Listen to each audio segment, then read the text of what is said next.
And we're back with the 16th episode of the podcast for the recently deceased.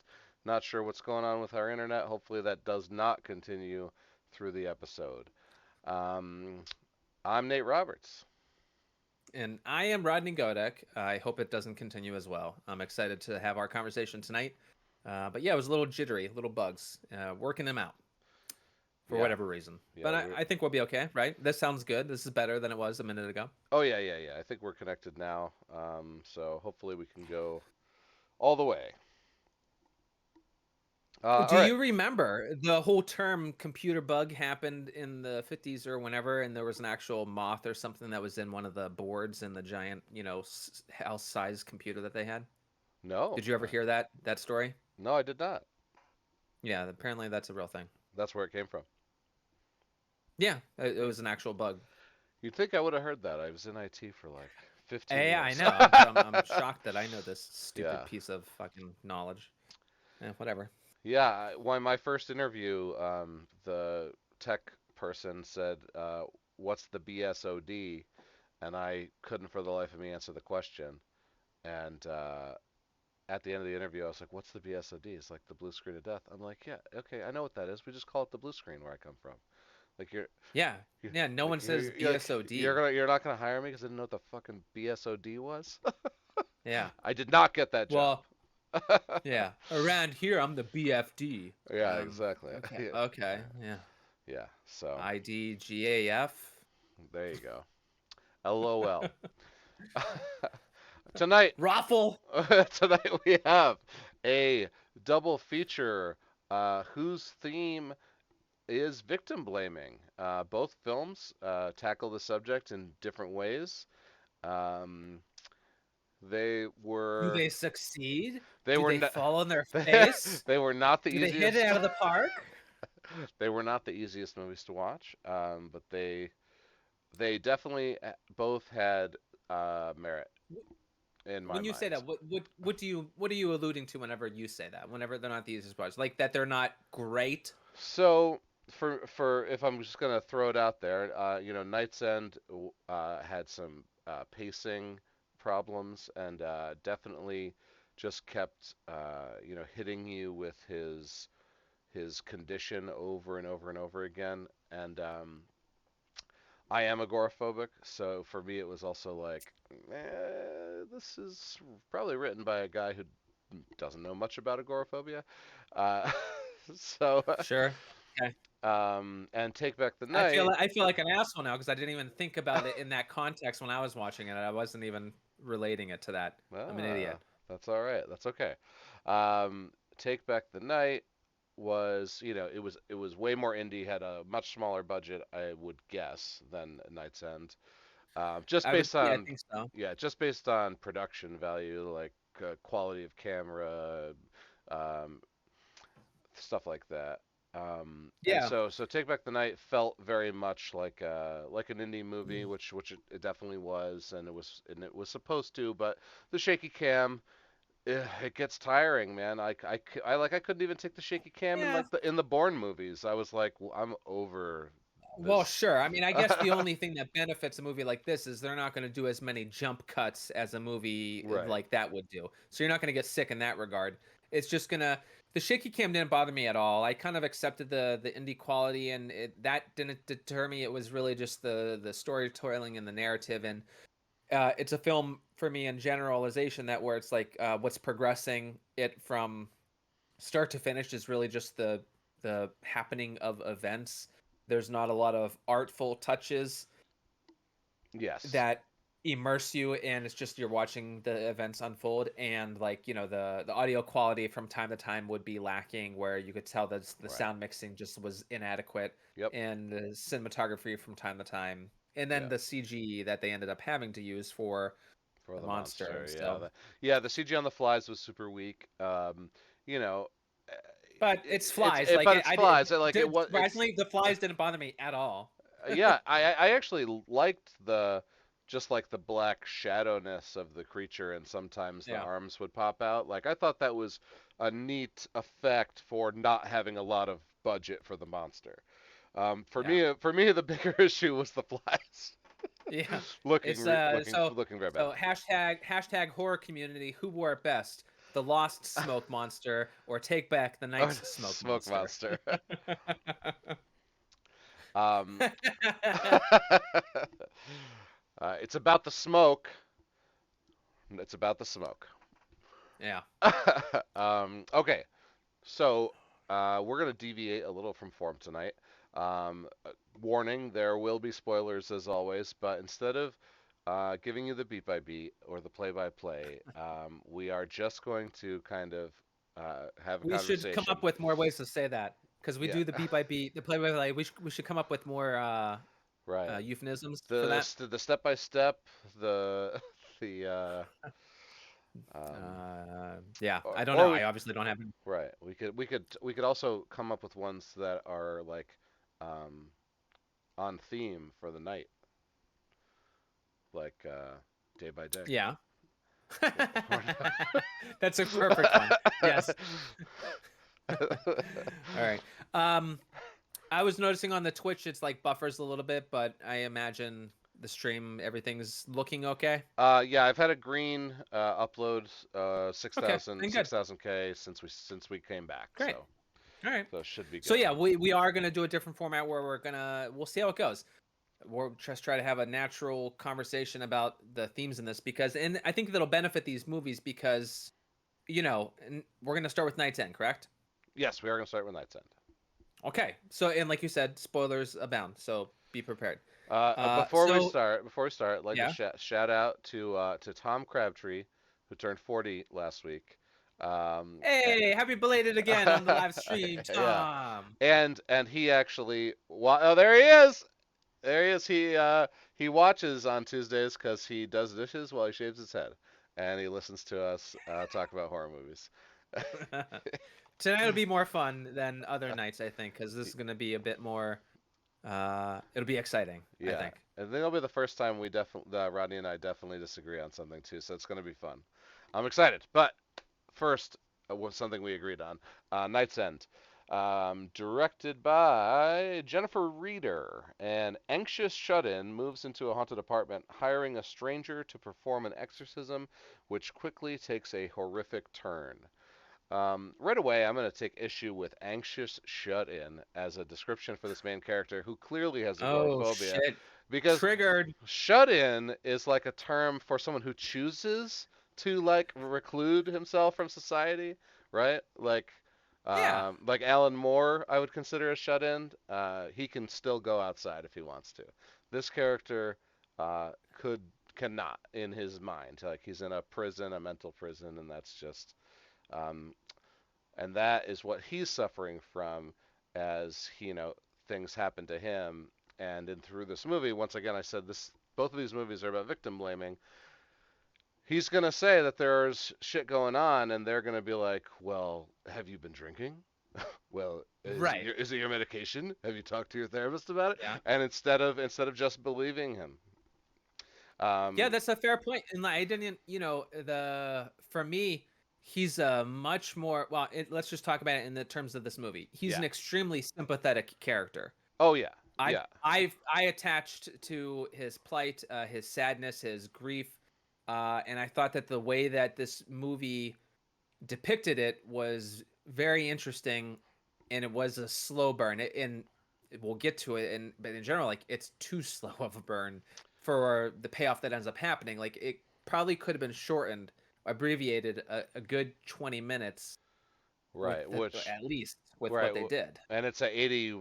It's already 81 minutes. So if you take 20 Right. minutes off, you're talking about like an episode of Creep Show or any of those other anthology shows instead of a Black full-fledged Mirror, feature. Yeah, Black Mirror, absolutely. Yeah. Um, and I think this would have been a great episode of one of those shows instead of just like a below average movie. Well, and did you hear or double check to see Jennifer Reeder is from a bit of a VHS background. She was in VHS 94 and did a segment, the Holy Hell segment. She was a part of that. Yep. Yeah, I saw Yeah. that, and I think there was one other credit on her that made me think about Reminded. Well, it was Knives and Skin. Knives and Skin, Yes, which I yes. didn't see, but like is obviously like Yeah, you're aware of. uh And a lot of shorts, and so I feel like maybe it's indicative of a person that comes from that heavy background where you're there, because this feels like there's a lot of filler, that a lot of the story could have been truncated to yeah, fit in the short format. And yeah. I'm not saying it makes the movie fail, but it definitely is a noticeable vamping of the events that are occurring unnecessarily at times. Yeah, I totally agree. It was slow for seemingly slowness sake. Like, so Yeah. this was not written by Jennifer Reeder, just directed, written by Brett Nouveau and or Nevu, and so we don't know when someone directs someone else's work. We don't know if they're working together or if this is like just a job, right? Somebody has a script and somebody's looking for a director, and they got, oh, this woman, we like her, let's get her to direct this movie. So we don't know, who's at fault here for, um, or if there even is someone to blame for how long, it kind of takes to ramp up. And I love a slow burn, right? Like Hmm. A24 is Yeah. all I almost own every single one of their movies. Um, and the ending was good. Like it was Yeah. like it was good. It The just ending went off the rails in yeah, a really great way, but it was like tonally completely different from the first right, 80% of the movie. right. It definitely takes a shift, and you can't. It almost takes you to another place as a viewer too. Like you're like because you're invested in his story and his sadness, right? Yes. Right. And it's slow and you're paying attention because there's not a lot of dialogue. So when there is dialogue, you're really like connected, right? Hmm. And then all of a sudden, this wacky turn, and you're like, oh, this feels like a completely different movie for 10 minutes or five Yeah, minutes. Like, and yeah, and it almost kind of like makes it sort of it almost erodes all of the good faith or goodwill that it built towards the lead right, and the emotional connection, because now you're kind of like, it's kind of a mockery of a type thing that's occurring by the end. And so the emotional impact and weight of all the things that he was going through are sort of now comical and lighthearted and sort of like, oh my god, that's ridiculous. right, and I don't know if we should spoil the end yet. I don't. I guess it doesn't matter if this is It's a little bit early, but it's fine. Like, so when he gets out of his house finally yeah, to see that essentially the world is about to end. There's like it's like a kind of a sick joke on the main character, right? right. He's Like finally oh, you're out of your gotten the house. courage. Well, well, Too everyone's bad. too bad. Yeah, Like joke's on you. yeah, Which also doesn't feel good. Like you know, there's a big difference between like a Stephen King novel or a Stephen King film adaptation or anything done in what I call like Stephen King style, where the bad guy wins. And yeah. there's a difference between the bad guy winning, feeling really good and satisfactory, versus the bad guy winning in this movie, Right, right? yeah. The way that this movie ends is like the way that Drag Me to Hell tries to get you to feel during the whole thing, where you're kind of rooting for the demonic presence to do crazy shit to the characters. And it's fun because they're reveling in the activities that they're doing. Like in I only saw Drag Me to Hell once, but you've seen it, Oh correct? yeah, Right? absolutely, I love it. And wasn't there a scene where the goat or the lamia is like talking while they're doing a big séance ritual near the midpoint or end of the movie, where like it starts like talking, and it's like the goat is like, Oh yeah, I am the lamia or yeah, something. yeah, yeah, yeah. It's like so funny. Well, And just because it's just absurd. Like, yeah, this is a ridiculous idea, yeah, and we're just gonna have fun with these characters doing it. Same thing that Malignant did. right, It is well aware of what it is and how absurd it is, and it's playing with it. This movie plays with it. By the end, the final live stream with Dark Corners webcast, and I wish it would have been doing it more so because it only did it in small Right. snippets with the friends that were talking with him. Because every other moment it was Yeah. very tonally serious Right. with him. Well, so okay, so the other note or another thing I thought I was cool about this movie was this Michael Shannon. Uh, he's Yeah, in the movie for like 3 scenes for a minute apiece, and he has like the funniest dialogue as the guy's ex-wife's new husband or live-in boyfriend, whatever. yeah, And he's so funny because he's also obsessed with these ghost hunter podcasts and web yeah. shows, and so the main character, who I would like to stop calling him that, Well, yeah. So here's the Ken Ken thing about Ken the main Barber, right? Ken, Ken Barber. Ken Barber. Yeah, he's not even like okay. On the top cast, whenever I'm at the IMDb, Oh Michael yeah, Shannon, his wife, one of the podcasters, a different podcast, the ghost, and then him. It's like right. he's what the? Why is he listed so far down? He's carrying the movie. It's all him. Yeah, it's all him. It's not cool to list him sixth in your list of cast. Yeah, IMDb. yeah, Correct it. Jesus. yes. Ken Barber, main character of that movie. Played by Gino Walker. Yeah, and he did an amazing job. Yes. I loved everything about the apartment. How like meticulously clean it was. How he removed the labels from all of the food and then label makered his own Yeah. labels Like onto the food. old school Yeah, typex with the yeah, raised embossed lettering. yeah, Yeah. yeah, yeah. Absolutely. He's Um, he's sort of an amateur ornithologist. He's into right. birds.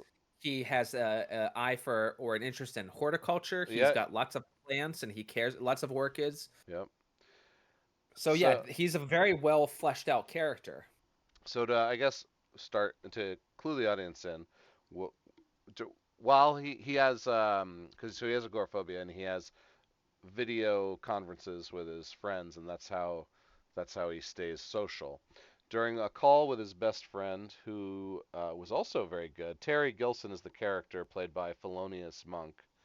So when he's talking to Terry, Terry sees one of his stuffed birds just fall off the shelf, Yeah. and from that, he wonders, is my place haunted? And then strange things start to occur, and Yeah. um, It's you know, the impetus for the events to unfold, but yeah, like the anxious shut in is how they describe it with haunted apartment. But yeah, the haunted apartment doesn't happen until that beat, right, and really, it looks like he's obviously processing stuff, and he's just living, and he's recording videos for YouTube. uh, yeah, Man, it starts with Ken Barber's management tips, management tips, then and it's then it gets to Ken Barber's long life tips, long life and tips, he's yeah, and then he's doing the long life tips, and that's when the bird thing happens, and then I think right, it starts to become something else. But right, and then he does and he's another. only and it's funny because I think about it with our videos and that we don't have a great viewership just yet. Oh, But because sure. he's like talking to his friend about like how, oh,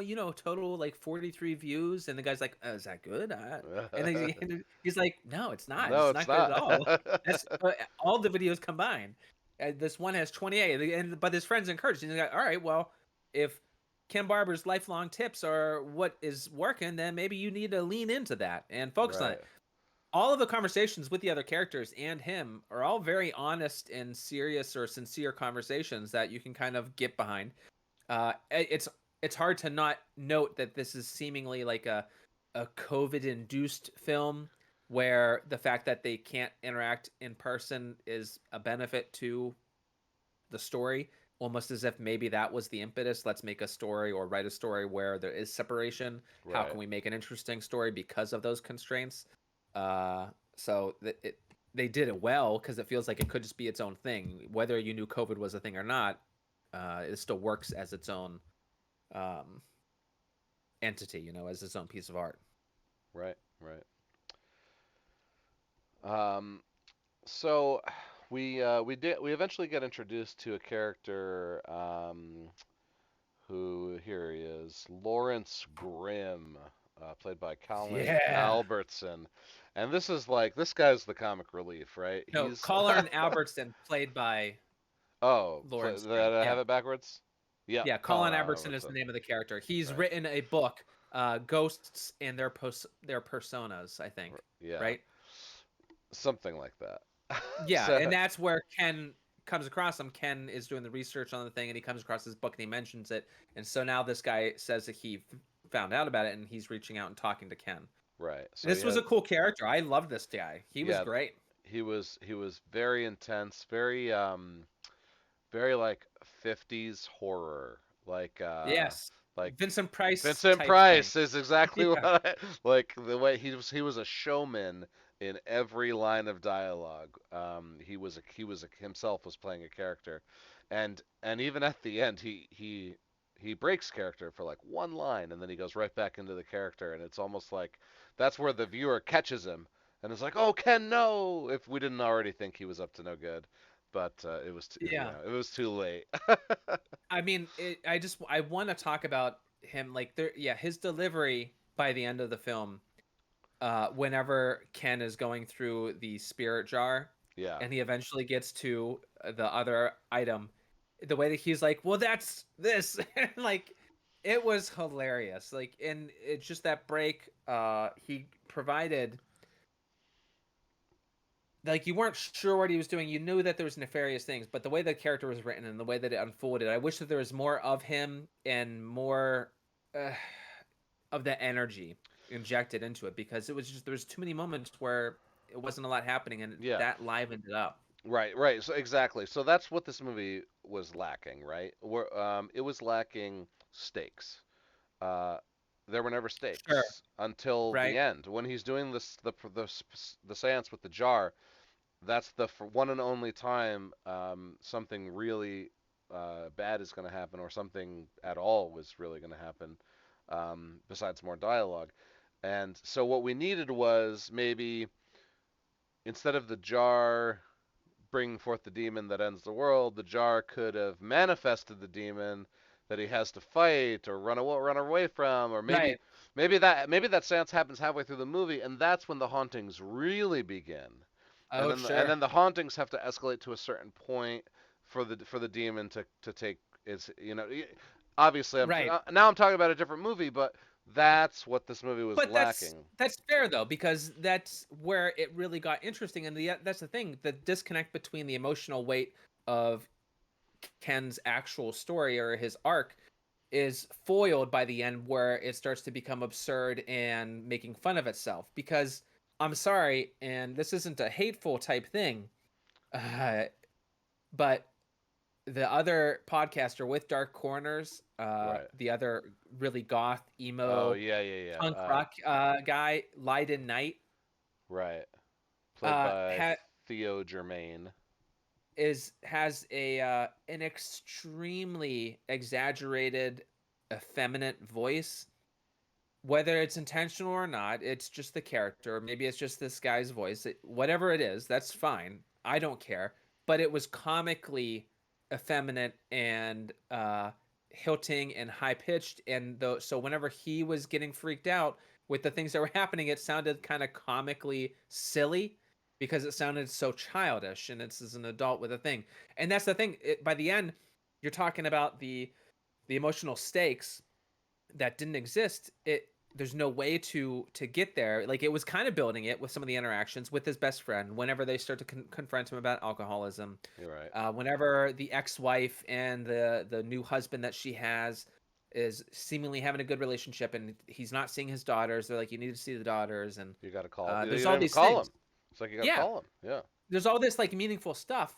It, those were good emotional stakes type moments, but by the end, if you're going to culminate and have a conclusion that is all about heightening all those, it's foiled whenever you have to do cuts from one character to another to another to another that aren't interacting in person, that are just screen grab, and you're just seeing Yeah. them react to the camera. It's extremely difficult to pull off. Like, you care, but then by the time it gets absurd, you just want to have fun in the absurdity, Right. and you kind of don't care anymore about Yeah.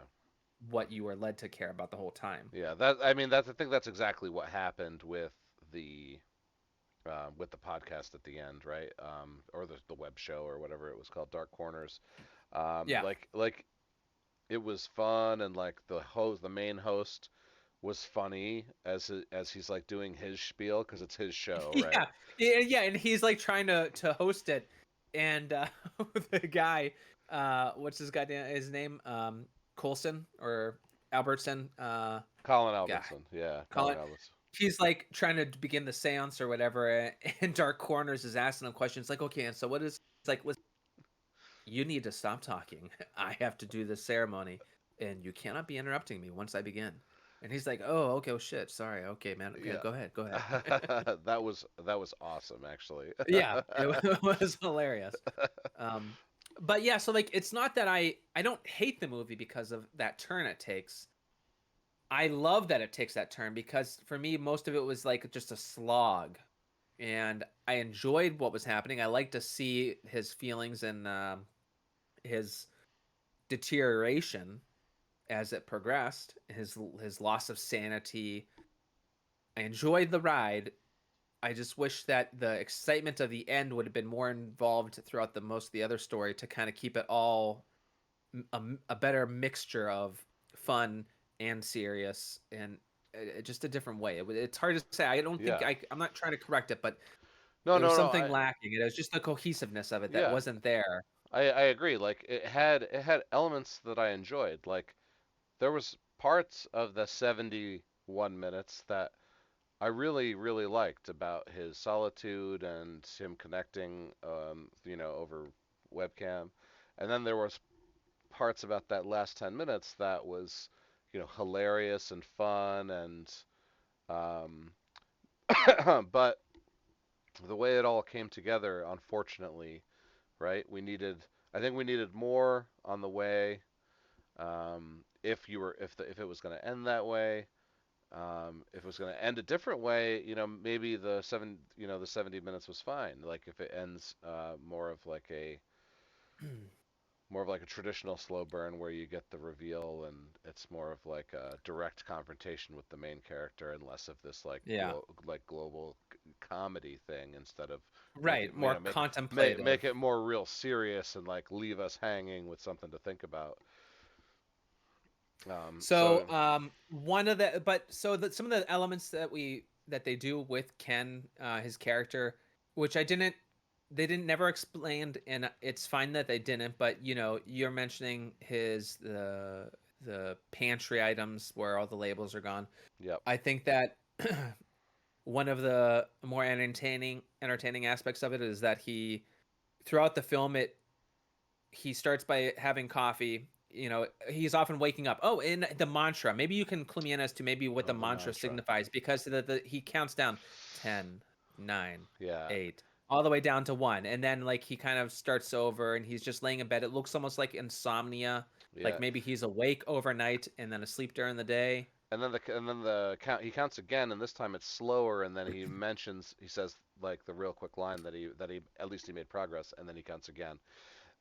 So for that, I'm gonna guess that he's counting his breaths, and he's counting like breaths and holds in for Yeah. four, hold for four, out for four, or Yeah. whatever. And his cycle just happens to be a 10 count.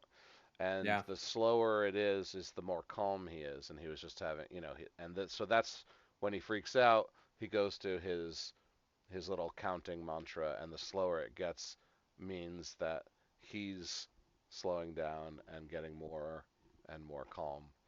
Uh, And the other thing that they're always mentioning is forward progress. right, forward progress. Yeah, yeah. Forward progress. That you're always growing in some kind of way, with whatever way it is. Any little bit is a meaningful amount.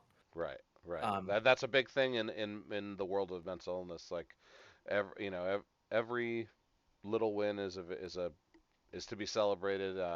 And mhm. you shouldn't let setbacks, get you down. That kind of thing. Right.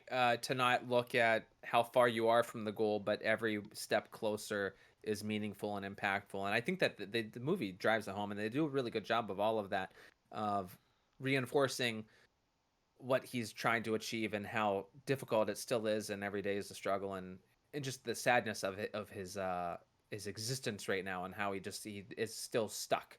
Um, the visual cue that they represent this in, I thought was just entertaining, and I don't think it had any other significance. But whenever I mentioned the coffee, he pours a cup of coffee, and he has bottles of Pepto, Yeah. tons of bottles of Pepto. Oh, and he Like dumps it in maybe there he like just it's has. creamer.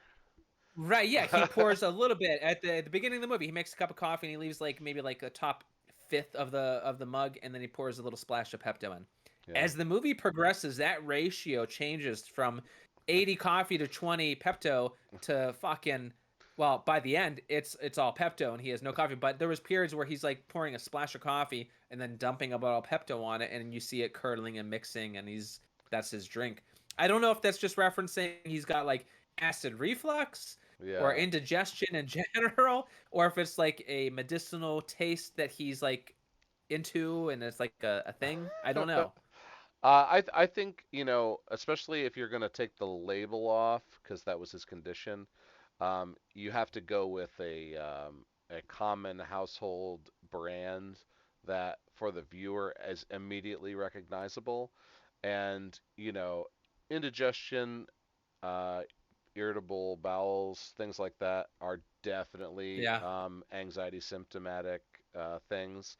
yeah, So yeah, so that is, I'm pretty sure it was they chose Pepto because everyone would know what it was, right? gotcha. They Yeah, that's kept yeah. up Malox up there, right? Like, because I think that was the one I liked. I used to use like years ago for that kind of thing. Um, but so I think that's all that was just to make a recognizable, you know, when you're worried, when you're anxious, your guts are churning. He's got to drink some Pepto, and Yeah, the yeah. way that it just like heightened into more and more and more by the end of it before the live stream, how he's all Pepto now. Oh He's yeah. losing control. It's Well, deteriorating. well, if he's thing about agoraphobia is you don't leave your home because you're safe in your home and you don't feel safe outside of your home. Uh, so if he has a ghost, if it's haunted, he's not safe in his home now either. So I mean, this is like truly a terrifying experience for someone like that. Okay, so you mentioned the ghost. What? How do you feel about the ghost story? The ghost story is that there was a. He finds out that there was a woman who, I think, what he finds out is that she committed suicide by jumping out of the window up a couple stories. I think that's the original thing that he hears until it's clarified by Colin Right. Albertson.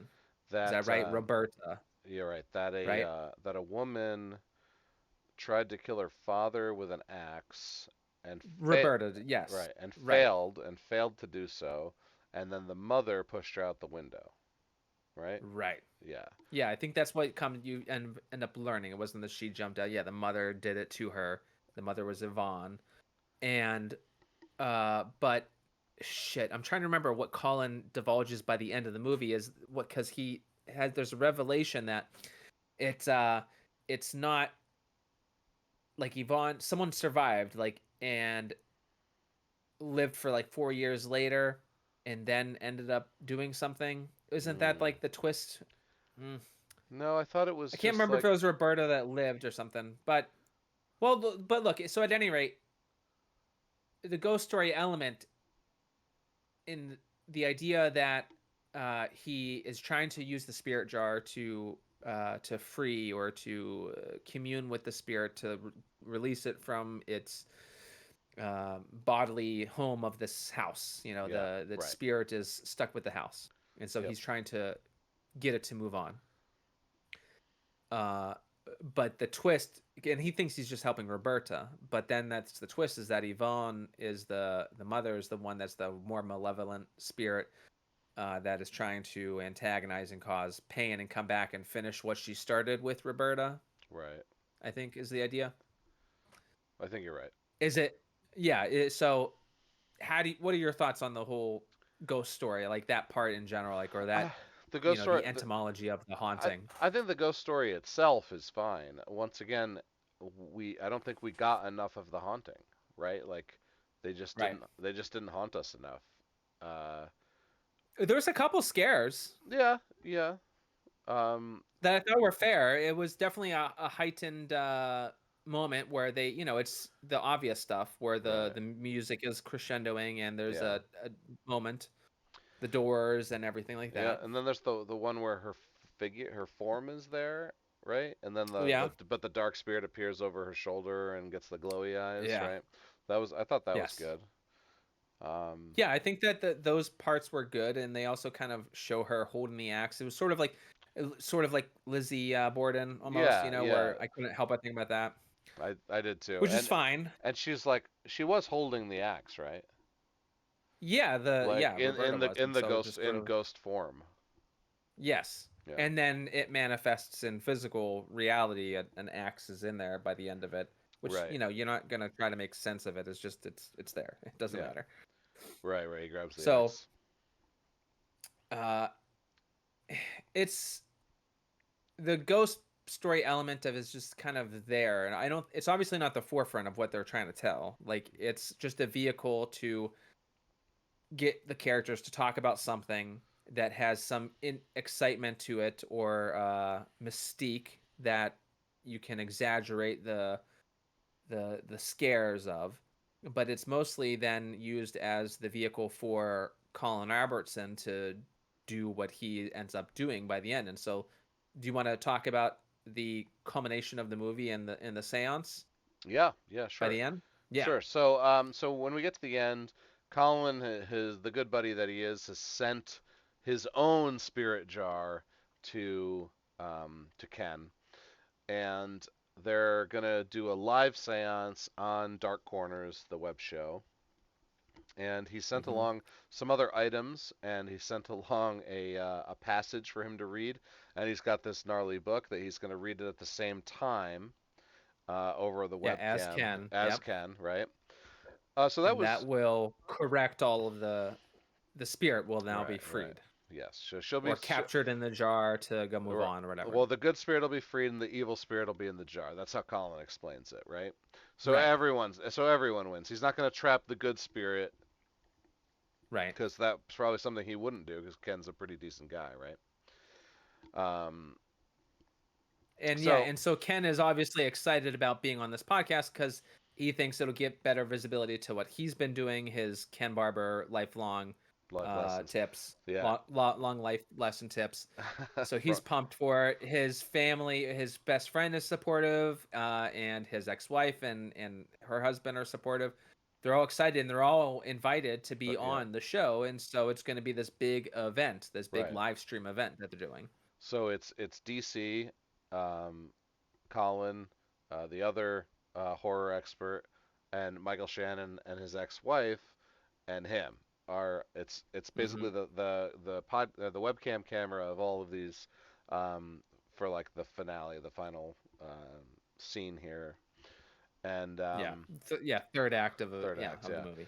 And this is where we get the funny line where like DC's asking Colin a bunch of questions while Ken's in the other room collecting stuff, getting stuff ready, and he's just like DC, you gotta knock it off. And so he's like, then he goes back to Ken, and Ken's got the stuff. He's like, do you have this? It's like put that in the spirit jar. Do you have this? Put that in the Yeah, spirit jar. yeah. They have that last item. He unwraps the last item, and it's a severed thumb. He's like, "Oh my God, what is this?" He goes, "My fucking thumb!" And he's his hand, and it's like wrapped, and he's got like a bloody thing. And he's like, "Put it in the jar." And at that point, Yeah, you're like, "Wait a minute, it we is. should." He leans in.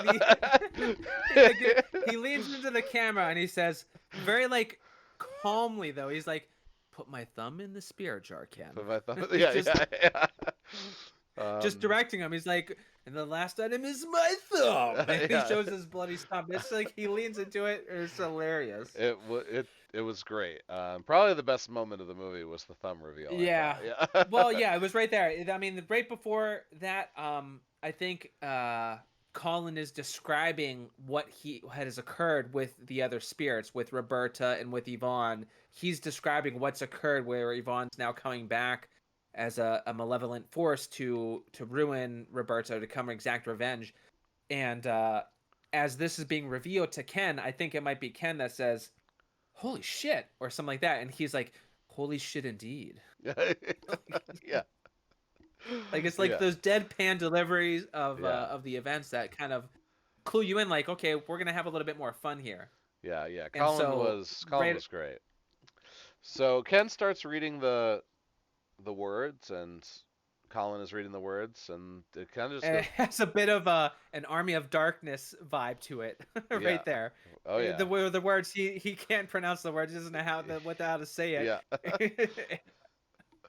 yeah, because the way Colin's saying it is completely different than like almost every line Ken puts out here. Yeah, it's like me trying to read an Irish person's name, a traditional Gaelic name, and what he would be saying. I'm like, Right. Saorson, Saorson, Saoirse, you asshole. Yeah, yeah, Oh, yeah. okay. Samsonite, I was way off. Okay. It must work out. Yeah. Uh, so they get to the end of the ritual, and the spirit jar just starts to glow, right? And Colin, he goes into his eyes glow. He's like, "Haha, you fools! Now the end is here, and um, Hmm. we've resurrected the spirit of blah blah blah, some ancient demon." Um, and then all the other podcasters start to scream, and their eyes start to glow, and like the Yeah, room is everyone's doing yeah, their like scream queen, top of their yeah, lungs, freaking out at their camera, horror yeah. screaming. They're all fantastic. Oh yeah, yeah, and like and there's the building shaking, the camera's going all over the place. He picks up the He's like axe. engulfed in flames. Is he dying right there? Like where his physical Right, body is now right, destroyed and engulfed in flames? Because that's what you see. And they are CG, yeah. but it still looks cool and fun. I think I don't. I Like, and think he's like his spirit is entering the demon, or he's the sacrifice for yeah. the demon. I think the Yeah, demon takes over his body. That would be my guess. yeah. But we don't really get to see it because Ken picks up that axe that has now materialized in his house, and he runs outside with the axe, and he just looks down the street. Well, first of all, he's outside, but he's like so panicked that he doesn't even realize he's outside. So I don't even think Yeah. I don't even think he gets to feel the victory here, because he looks down the street, and that yellow or that orange light just starts to glow one at a time out of everyone's windows of the front of their And houses. you hear the demon laughing and Yeah, cackling about taking over each one of these, and you hear more screams a lot emit more from each house that screams, it's now going into. and then credits. So Yeah, I I get the feeling that the world does end here, thanks to Colin Albertson's ritual, yeah. um, which begs the initial question, like, if it's that easy, wouldn't someone have done it by now? No, Like, this was a world renowned. He's excellent what he's done. No one had a willing participant because he sort of MacGuffins Ken into doing this. Because originally, like he plants the seeds to this when he's talking to Ken alone in an earlier video chat, right, where right, Ken leaves the room to go get his own spirit jar whenever he's just kind of troubleshooting what occurred with Ken trying to get rid of the spirit on his own. He's saying, "Oh, you have a spirit jar? Okay, well go get it for me." And whenever he leaves, he like says some ritualistic words right. that like He sets it up. that Yeah, yeah, yeah, it's like and then it helps lay the groundwork for the live seance event where he finalizes the ritual to bring forth or to bring the demon. Um so it's just an absurd movie. yeah, And it's kind of funny because tonally it's like it is trying to achieve two different things by the end of it. Where the first time it's like a very serious uh piece of where it's just you're dealing with this guy's baggage and trauma and distress in his journey. But then by the end, it kind of doesn't care so much about his journey. It kind of lets it go and just revels in absurd supernatural events that are entertaining to watch. yeah. Right, and it's kind of wrapped up in that social network thing, right? Because he's like, because he's stuck in his house. He's kind of like not obsessed with it, but he's definitely motivated by getting more viewers, getting more followers, making his channel a thing because it would Yeah. just make his life easier. Right. If Um, he could work from yeah, he doesn't want to look for work, which is what everyone wants to him to do. wants him to He's not do. looking for work because he would just rather stay here and not interact with other people. He's fine. He stocks up whether it's through ordering things online or whatever it is. He has stocked all of his supplies, so he doesn't need to go out Right, much if at all. right. So Yeah, and so yeah, they do two exactly like you said, two different things. You have this slow burn ghost story that ends in kind of like a wacky like horror comedy seance. But you get some good commentary about social networking. You get some commentary about victim blaming. I feel like the first half of the movie, no one believes Ken, except for maybe yeah, the best friend is kind of on his side, and they're and yeah, they're they're accusing him of drinking again and not looking for work and not taking these constructive steps that they think he should be doing when right. it's his life, he's doing what he wants to do, Hmm. right? So yeah, so tonally two very different concepts, one that's 70 minutes long, one that's 10 minutes long. Um, and Well, but this is a thing where if this is what happens to most ghost stories, most movies that are about the supernatural or ghosts or hauntings have good build up and interesting things happening, and then by the end it really has no idea what to do. They're yeah. painted in a corner and they've got to reveal, How do show we finish something, this? they Yeah. have to conclude, yeah. And 9 times out of 10 it falls flat in Right. one way or another. There's only a handful of times where I've really enjoyed the ghost stories, and I might have mentioned it before, but I'll say it again. The Skeptic for me was one that was a perfect ghost story, and there's a more obviously, but for me that's one that's extremely well crafted. What are ones that you Well, think of, or what I are some ideas of that whole right, ghost story so being a right thing? yeah, so right off the top of my head, I go to the guy who does it right every time, and that's James Wan. And you've got the Conjuring movies and Yeah, the Insidious movies where he doesn't slow burn them. Like this is a haunting where you're getting smacked in the face the whole time. yeah, Um, and that is done right. Um, you know, I mean, even like you go to like the classic haunting of the original Poltergeist. uh-huh, There are action beats all through that movie. It does not stop. I mean, you maybe get 10, 15 minutes of exposition, and then Carol Ann's gone, right? They lose their daughter right in the beginning. So the movie, you are constantly on the edge of your seat in this haunting, and the fucking ending. I mean, everybody knows that Poltergeist is one of the greats. I don't need to go oh to go absolutely, over it, yeah. but like so like the slow burn ones though, geez, I don't even I can't even think Yeah, of where you're not really, I mean, like the haunting that's the of thing. like which one was the what was the one with Loki and it was Oh, it was Crimson Peak. Crimson Peak. Yeah, Right. Okay. So there's, I mean, so Tom there's Hiddleston. yeah, Tom Hiddleston. So there's a slow burn with a bizarre reveal, and maybe it was based on the novel or if it was a graphic novel. I know it was written by Guillermo, but I think it was based on some other fiction that he also may Yeah, have written because he does do comics. I know. Um, but I actually, as that was critically marred, I thought that was actually okay. I wouldn't say it was great. sure. The Innkeepers comes to mind as sort of like a newer one. If we're talking Ty West, and we just watched X a little while ago, The Innkeepers is a fantastic ghost story. I don't remember. I don't think you've seen that one, have you? I haven't seen Innkeepers now. Yeah, Innkeepers is a really good one. It's a slow burn, but it's a ghost story that I think it pays off while staying the same tonally, and its intent is consistent from start to finish, and the Right. conclusion is still makes sense, and it handles what it was talking about the whole time. It wraps it up nicely, where it's like, okay, yeah, it was a good story from start to finish. It all makes sense. I can see what happened here and there, and it was satisfying the whole way. I was creeped out. It was eerie. It had all the vibes that it was trying to achieve.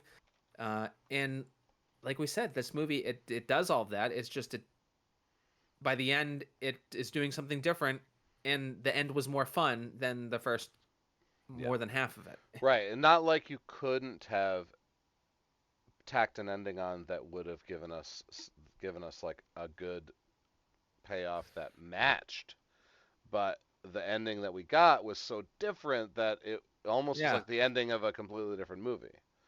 yeah.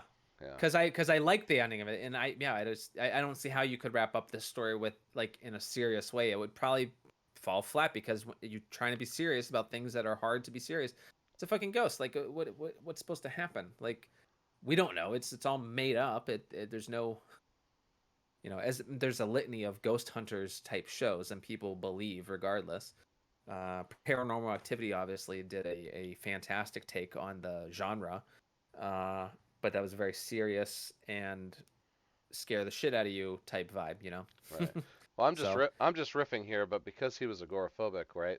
What you would do in my mind to finish it, kind of yeah. properly and on tone is um, have him interacting with the ghosts in some way that there is like he somehow gets cursed, not like living cursed, but like when he dies, his soul's going to be bound to the house just like the other one is, and maybe Oh yeah. and maybe that will release the other spirit, so he'll like replace the other spirit, and then he'll have to find another inhabitant to do the same thing for him in the future.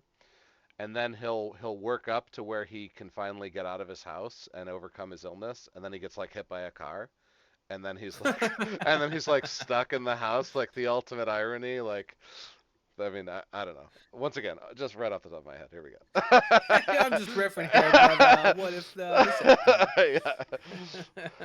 happened? You just said a noun and the word gremlin, and I yeah, love it. and I love it, and it's in the movie.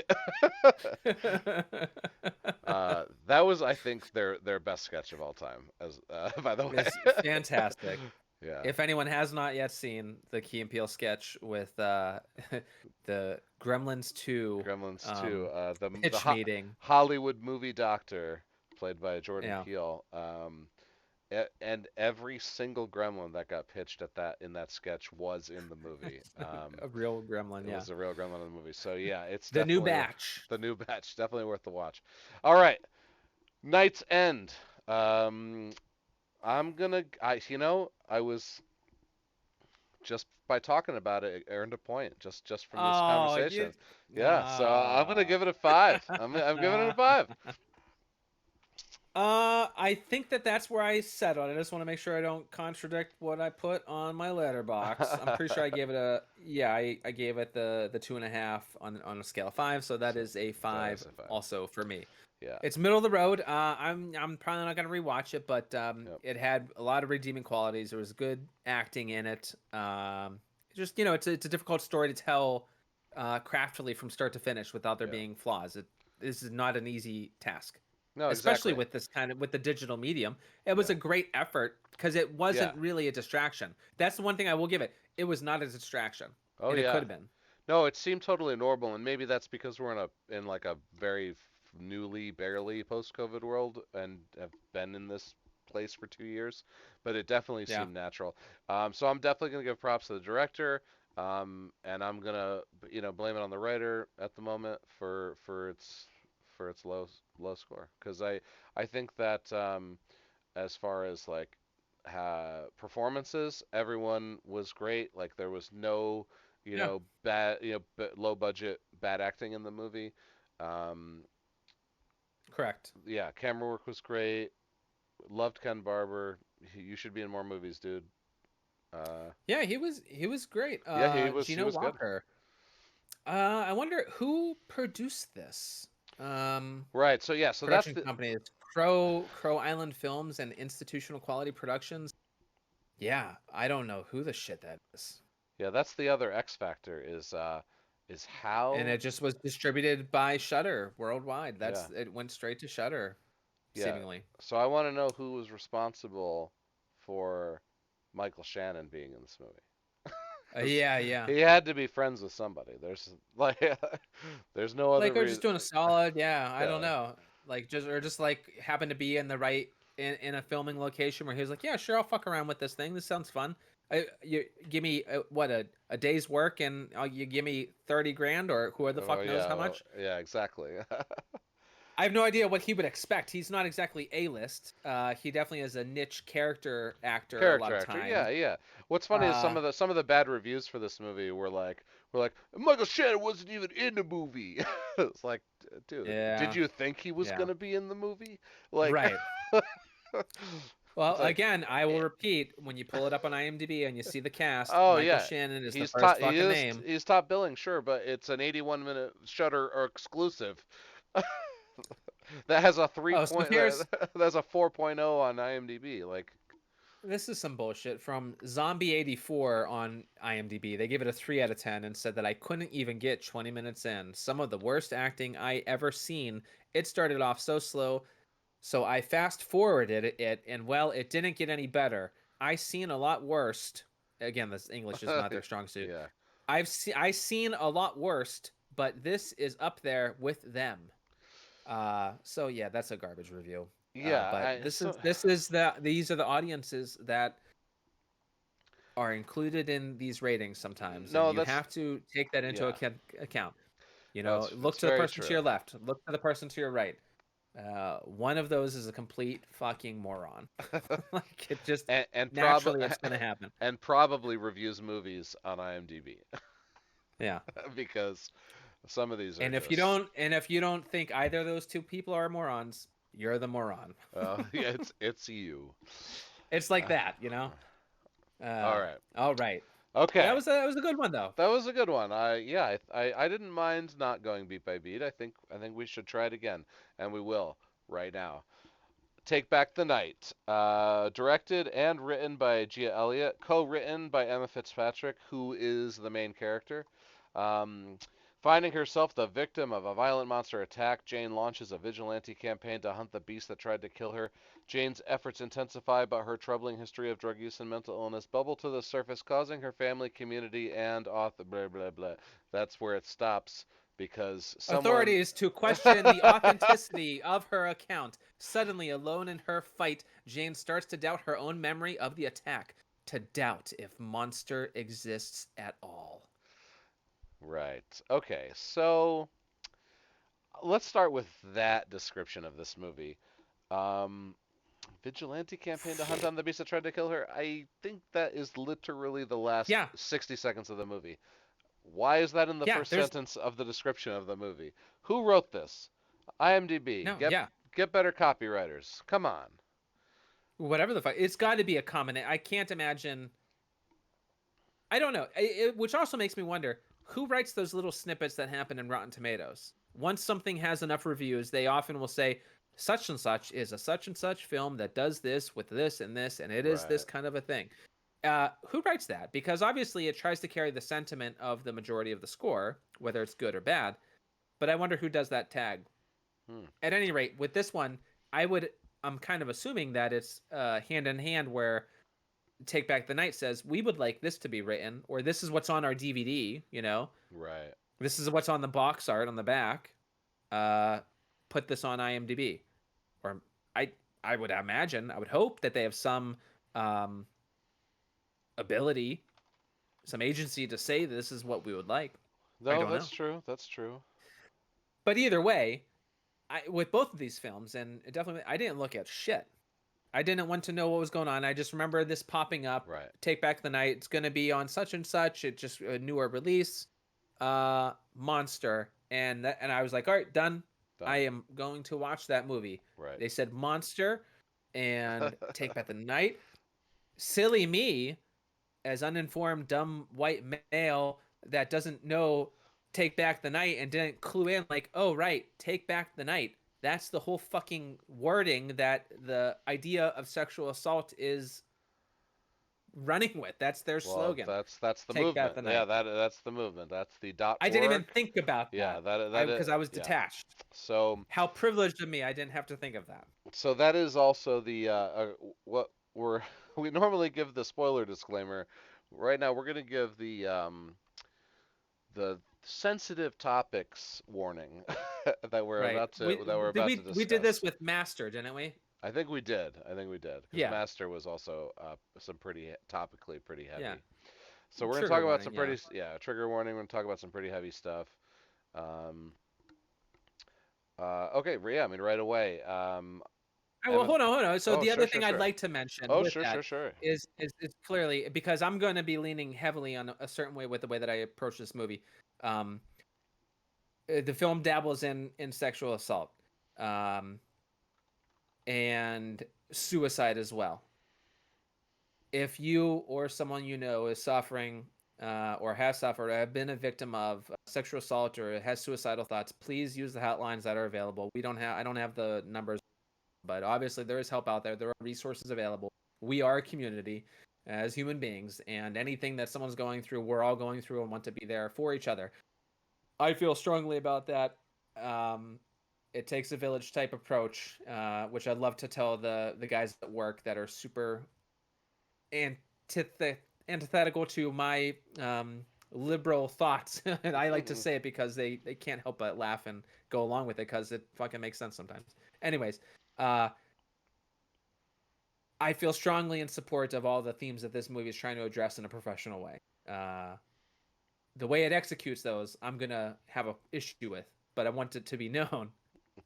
Help is out there. Please seek help if something's happened. But I take these themes seriously, regardless of how I feel about this movie. So I needed to say that because it's gonna get hard because it's gonna sound like the opposite. Right. Whereas I also feel very strongly about this stuff and absolutely agree with everything Rodney just said, except for I'm going to be probably on the other side of the coin on most of the topics here, in that I really enjoyed how it was presented, how these things were Right. presented. So, um, all right, we have Emma Fitzpatrick playing Jane. Um, Jane Doe Does at Jane Doe Does is she's an artist and she's pretty popular. She's got followers. She does live videos. People are tuning in. People are chatting right away.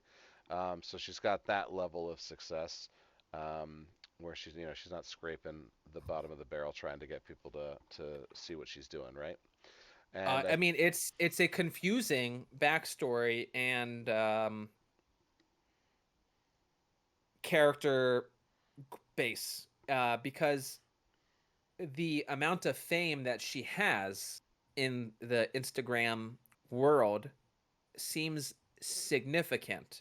Maybe I'm naive, but there's a scene in the movie where the sister comes to find her one video that she uploaded, and it's maybe been posted for an hour or two, 5 hours tops, but I think it's only like an hour or two. It has 1 million fucking views already. So I'm sorry, but any one person, artist or otherwise, that gets 1 million views that fucking quickly on a random video they posted, I think is established where there's a different kind of a person that is behind that account. That's my speculation there. So I think that some of that is that nuance. Like I get why they want to have that many views, but I don't. It doesn't add up with the character exactly. I would say so. Like things sure, like that sure. bother me. So right, because this is downtown LA and they're having like art showing parties in like the warehouse district and these rundown buildings to be like really cool and hipstery or whatever. So yeah, I mean, 50,000 views, maybe a million views. That's like you know Clooney status, right? It's crazy. Yeah, that's like Um, yeah, or like but yeah, and the other thing too is, dude, like all of the art type nomenclature in the world that they're existing in, similar to how it really drew me into Candyman with the art world, and me yeah, being a former purveyor and creator of fine art. Uh, that aspect of it, it was like also where I was a little bit maybe I'm a little bit more guarded or a little more critical, but I think right. it's warranted. Her as an artist is kind of funny to me. I think she's a bit of a joke in a lot of ways. I think she gives artists a bad name. Okay. I mean, we're Well, all emotional yeah, fucking yeah. psychopaths, and I think she is too. Right. Okay. Yeah. I mean, that just makes her normal, right? Right. That's Right. all of us. So that's Yeah. fair. Yeah. So yeah, in general, so she is a starving artist, so to speak. The movie opens with her having an opening. Yep. Well, technically it doesn't. It does the fucking over the voicing of Right. a detective Well, actually, asking actually, questions. it's yeah. It doesn't even start there. It's yeah, the voiceover. of the lie detector test, which we don't know is Yeah. a lie detector test at first. And then It's she just questions, questions. closed She's questions, walking yes or down this. no. She's walking down the stairs of So the subway. She looks yep, sad. She gets up to yep, the. She gets right up to the line. She's like crying at this point, and yep. she's about to step in front of the train, and it cuts to the party. Right. Cuts to the party. This is the night of her art opening. She has sold out every painting that she Yep. had. Let's celebrate her. And it's also like so like right away. Uh, this isn't real. This either isn't the gallery, or so I have to believe this is not where the art show was. This is not where the gallery was. This is Sure. the after party that they had to celebrate her. Because what happens then is like they're in a giant loft in this factory type building, Right. and they're just partying. It's a club. It's you know Yeah. It seems like this shouldn't be the gallery, right? no, the Because kind of people yeah. that would be patrons of the arts would not be at this fucking party. This Right. is the after party Yeah. of the opening, which is fine. Which is fine. And yeah, Yeah. okay. So it gets the information that she sold out gets revealed. She's drinking, partying, dancing. A girl has a handful of pills. She goes, "What are those?" She goes, "Doesn't matter," and she takes some pills. She goes in. She goes into the bathroom. She's in the bathtub drinking gin. This What kind of gin, brother? This is the one. No, I'll be like a tip of the hat to uh, this one. I Some didn't. fucking Bombay Oh, Sapphire. it's Bombay Sapphire. Yep, So yep. no shitty gin. Bombay is delicious. Yeah, it's good gin. So some guy comes in. He's like, "Hey, what you doing?" She's like, "Drinking bathtub gin." Right? Little wink, wink to the joke. She even says that was a joke because she's obviously fucked up, right? And then she fucks this guy in the bathroom. Um, Or well, Nate, they have sex. well, yeah. We don't know who is fucking who. Well, she's the celebrity. She and she. I'm just saying, the movie is about that. Oh yeah, So, okay. but yeah, All right. They engage in consensual sex intercourse. occurs. They engage in Seemingly, consensual seemingly, yes. sexual intercourse. Yes. Yeah, she's obviously shit faced because she was doing Right. because she didn't want to drink at this thing.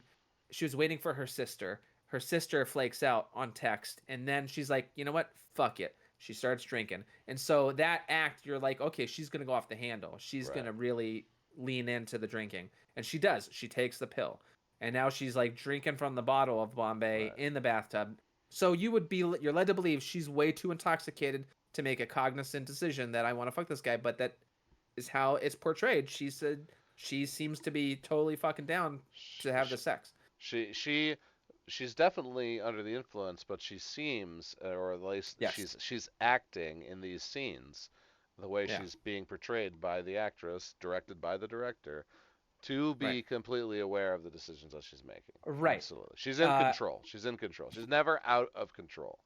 and here's Visually, an right? and the other note that is of importance here. You never see the man's face in this Right. scene. Right. Uh, and in this movie, you will not see hardly any other man throughout the course of the movie. Right. Uh, quote unquote man. There's no male characters in this Right. movie. That's correct. And it's an intentional choice, obviously. You don't accidentally do that. Yeah. And so you have to kind of consider that with everything that's going to move forward. Right. You also know that she is completely lucid or aware of her actions because of what happens when she gets out of the fucking bathroom. Right. Which I actually love. I love this scene, and let's talk about this. You She love the uh, fucking homewrecker scene. Yeah, it's a great scene. It's a great scene, and let's talk about it because you and I are going to be on opposite sides, I think, through this whole thing. Yeah, So she goes to the bar, and she's going to get a drink, and there's a woman there who's like waiting, and she's like, I think she offers to buy her a drink, and the woman's like, "No, I'm just waiting for my husband to get out of the bathroom." And she makes his yeah, face, and so yeah, she buys her a drink anyway and gives it to her and walks away. yeah. Um, and I thought that was very very cool because okay, What's uh, cool about it, Nate? what's cool about it is that it's not her job to ask some guy she's hooking up with in the bathroom if he's married. right? The perpetrator of wrecking the home, the causer of that horrible situation, is the man, is the husband. She did absolutely nothing wrong in that scene, and she finds out that it happened. It's also, not her moral obligation to be like, well, I just fucked your husband. You probably want to have that fight. And but she still feels bad, so she buys her the drink, which I thought was like so actually kind of cute and like a cool little interaction. Now, now, Cute. now, Cute. what's You said great cute. about the fact that we're not doing this movie in order is I'm gonna go right to what she does later. She, Who? The girl? the wife, Yeah. the wife, during the investigation, does a character statement disparaging Jane because she slept with a married man. Right. Now, now the wife even is now a villain because no way was that Jane's fault or her problem, and she is blaming her instead of blaming him, which happens so much in today's society. It's another comment. Like, okay, so yeah, this movie is definitely about victim blaming. The whole movie is about victim blaming. It's not Yes. necessarily about the sexual assault, which is the forefront of the inciting incident for the film. But Which isn't even really seemingly a sexual assault. Like oh, that's what's. oh, it Wh- definitely was. I had to double check. I thought it wasn't either, but I checked and it We'll was. talk about it. So okay, so the wife. So So, you see her. Okay, I agree. It's not her responsibility entirely, right. but it's 50-50. No To way. say No way, dude. them He having sex is a he 50-50 act. Oh, yes, absolutely. The act was 50-50. The responsibility for dealing damage to a marriage or informing the wife of the Sure, incident does not lie with her. Nor does any of sure. the blame for what comes from the repercussions of the act because Sure. she didn't That's fine. know. I She get that. didn't, right. I'll take that. Okay. That's fine. All right. It's but the way that she handles it at the bar, her expressions don't sit well with me because it looks like she's kind of like, "Hmm, oh well, too bad for you. I just fucked them." Like she seems so Yeah. nonchalant, devil may care, you're fucking lost for having a scumbag husband, and it's just a shitty fucking vibe to give off. And so while it's not her fault that a married man broke his vow of Yeah. celibacy with his wife or whatever the fuck monogamy, Well, yeah. rather celibacy. Um, her reaction, I think, shows poor character because she has this like party goer type atmosphere, whatever type thing, and I dislike that aspect of it. And so from that moment, I am already looking at her in a. Oh, you you cut out for a second. Am I still there? Yep, looking at her in a In a negative light. negative light. Okay. Like from this moment, I'm just seeing her not All right. as the pinnacle of All right. character. For me. Now, I thought that little smile was adorable. Uh, and You're demented. That's so well, fucking twisted, dude. no, I don't think so. Because you know, I don't know. I don't know. Like, Put yourself in the wife's shoes yeah, and okay, it's pretend that's a dude. Pretend that's a dude. yeah, Pretend that's another guy sure, coming out of the sure. bathroom Who just with who your just reeled fucking him wife. Okay, well, but the point is that I I shouldn't be married to that person. Like I need to not be married to that person. I need to find out that they're a cheater and a piece of shit as soon as possible to get me out of this situation.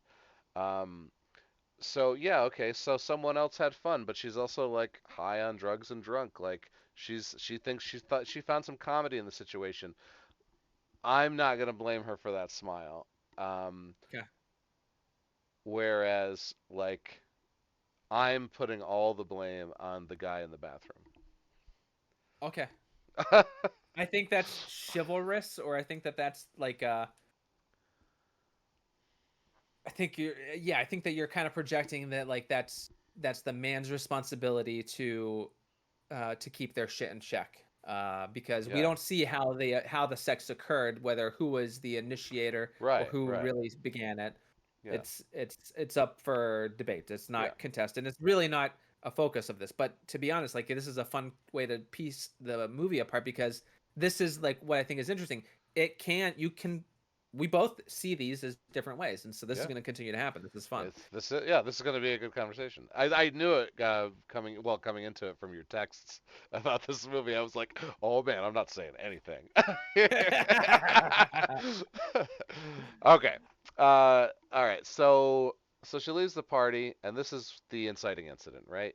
She actually first finds someone else who's drunk and puking, right, and Yeah, gets somehow get there's someone more drunk than her. It's a person that knows her Instagram. She's like, right, "Oh, such and such 63. You're Jane Doe does. I love you." It's a fan, but she's more right, shit-faced. She pukes in the at the bar party. yeah, They tell her to get the fuck out. So she is now the heroine for this other girl. She's going right. to be the DD to walk her out, to get her out of the bar and get her home safely. Yeah. So she gets her in the Which I was back. like, "Okay, she's getting points here. She's Yeah. doing a good deed, Yep. getting her to safe travel, excuse me, for this other damsel in distress, so to speak, going home, just making sure she gets home safe. Yeah. That's fine. I'm all in support. But now she's outside the party in a dark alley. Right. So she dumps her in the back of an Uber, and she's outside the party in a dark alley, and she's wandering around, and she's scared. This is where we're getting some like really nice overhead shots, like of like a warehouse district in downtown Yeah, LA, right? And um, and there's this giant gate, and she like runs to it as some guy's locking it up. And I thought I liked this scene too, although I don't think this scene was realistic. Uh, part of yeah, it. Part of it. Now, so he's locking up the gate, and she's like, "Hey, hey, let me through. What are you doing?" And they're literally face to face, right? yeah, Um, and he's like, "What's in it for me?" Now, I've seen that situation 100 times with bouncers or yeah. security guards, right? So what's in it for me? You just flash your tits and they let you through the door, right? And she was like, "Fuck you." uh, when they say fuck you, they still let you through the door. Right, It's almost like no harm in trying is kind of the attitude. right, right. Um, but this guy was like, okay, well, lock the lock and walk away. Like Right, yeah, that I thought that was a little unrealistic. But of course, you have to set it up yeah, somehow. So maybe you could yeah. have just not had that scene and just have her come to a locked gate. Hmm. Because like one thing I liked about this movie was how realistic everything felt. With all the dialogue seemed very natural, and none of it was like grandiose or like full of drama, movie style dialogue. And with the shaky cam, low budget atmosphere, you definitely feel like you're right there. So this guy's reaction, took me out of it a little bit. Um, Not from the first part, because I've seen it happen. Like I've seen that dialogue Right, from men holding doors that are locked with women trying to get through them. of Um, course. Right. but but I've never seen the second half. uh, Sure. right. So a little unrealistic for me. Okay. But again, uh, this movie is going to heavy-handedly reinforce that fucking point. Oh right. They're not shy They about it. They're not shy about it. no, they've got an Like agenda, and they're gonna beat right. you in the fucking head with And this agenda. And then I say that because the movie's called Take Back the Night, that you should have expected it. That this is a movie that's obviously positioned to be social commentary and not necessarily like a cohesive narrative. As much as they made a real movie out of it, they probably didn't have to, because this is almost like it's an could be like an R-rated after-school special. Um, the Right. way that the for the topics that it tackles. Well, and it's frustrating for me because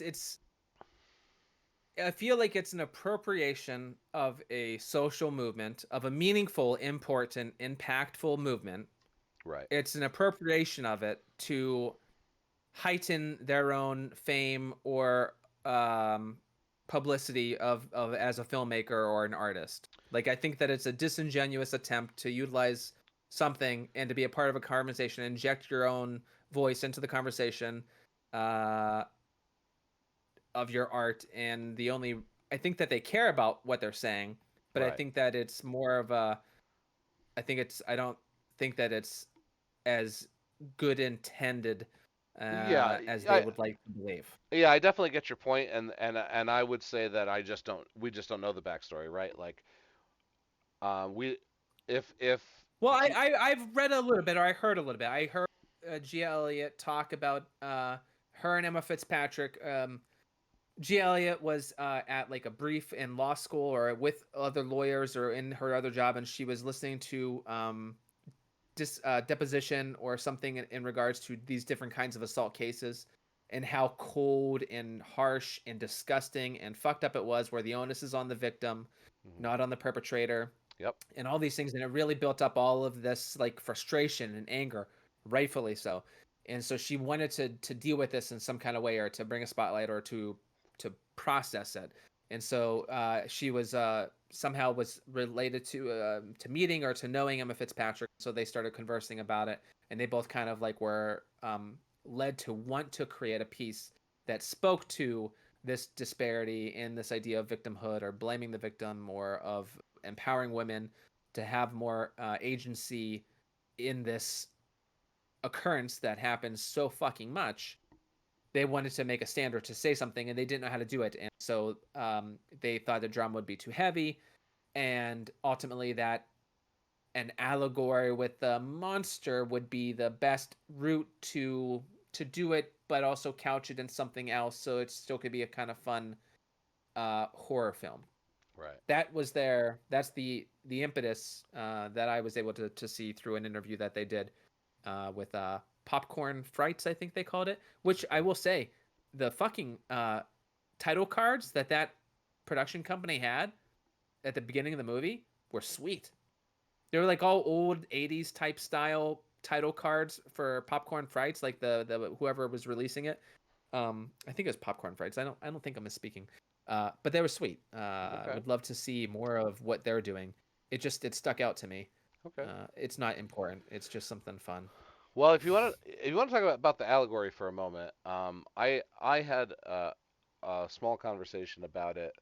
Um, I enjoyed the monster, and we could talk more about the monster later. And I also enjoyed that it didn't turn out to be a man or human or whatever. Um, and I like the term monster here because of how it's used in our like in U.S. Um, vernacular, where okay, we reserve monster for rapists, child molesters, and maybe serial killers, mostly serial killers. But like normal murder, we don't call normal murderers monsters. Like we reserve the term monster for those three categories pretty much exclusively Yeah, that's fair. as a society, right? Like you Yeah, know, if the person who was doing these things in this movie was a man, I would call him a monster. of course.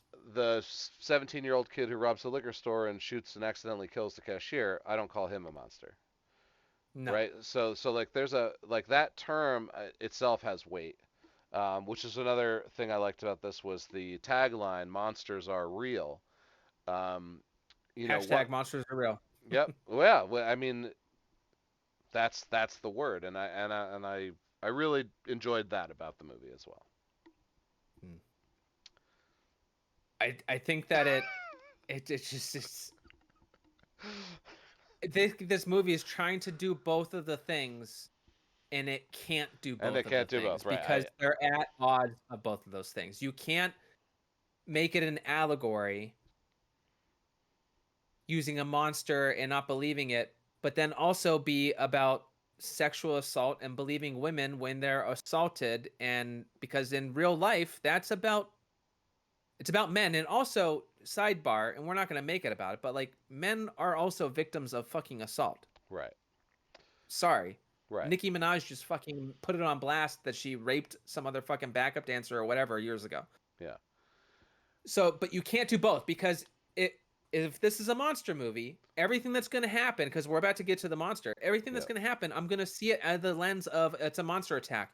And now all the interactions with Jane and all the other characters, how do you get this monster? And it does the the journey that a that the hero takes to defeat the monster. It does follow some of the paths. They make a fucking bronze dagger to kill the monster. Right. So okay, it's a monster movie. I'm it's a monster. I care about it being a monster. Yeah.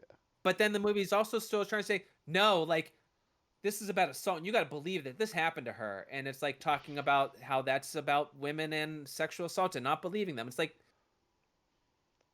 but this is about a monster. It, Well, that's I where. can't, So you that's where can't do both. I'm trying to differentiate here because I don't think the movie is about the sexual assault specifically. I think it's more about the victim blaming. And the victim blaming doesn't matter that it was a monster assault, right? So it could Right. have been any assault. I also think that the nameless, faceless villain, um, Yeah. and especially at the end when you have all of these women with the crescent moon scar on their forearm Oh shit. I as a meant to draw one on. I meant to put one on. I fucking forgot. as Damn as it. a, as I a was gonna go like, hey man. Yeah. as a brand, like they all belong Yeah. to a club where the only thing that has to happen to you to be a member is to be assaulted by a nameless, faceless. Uh, Monster.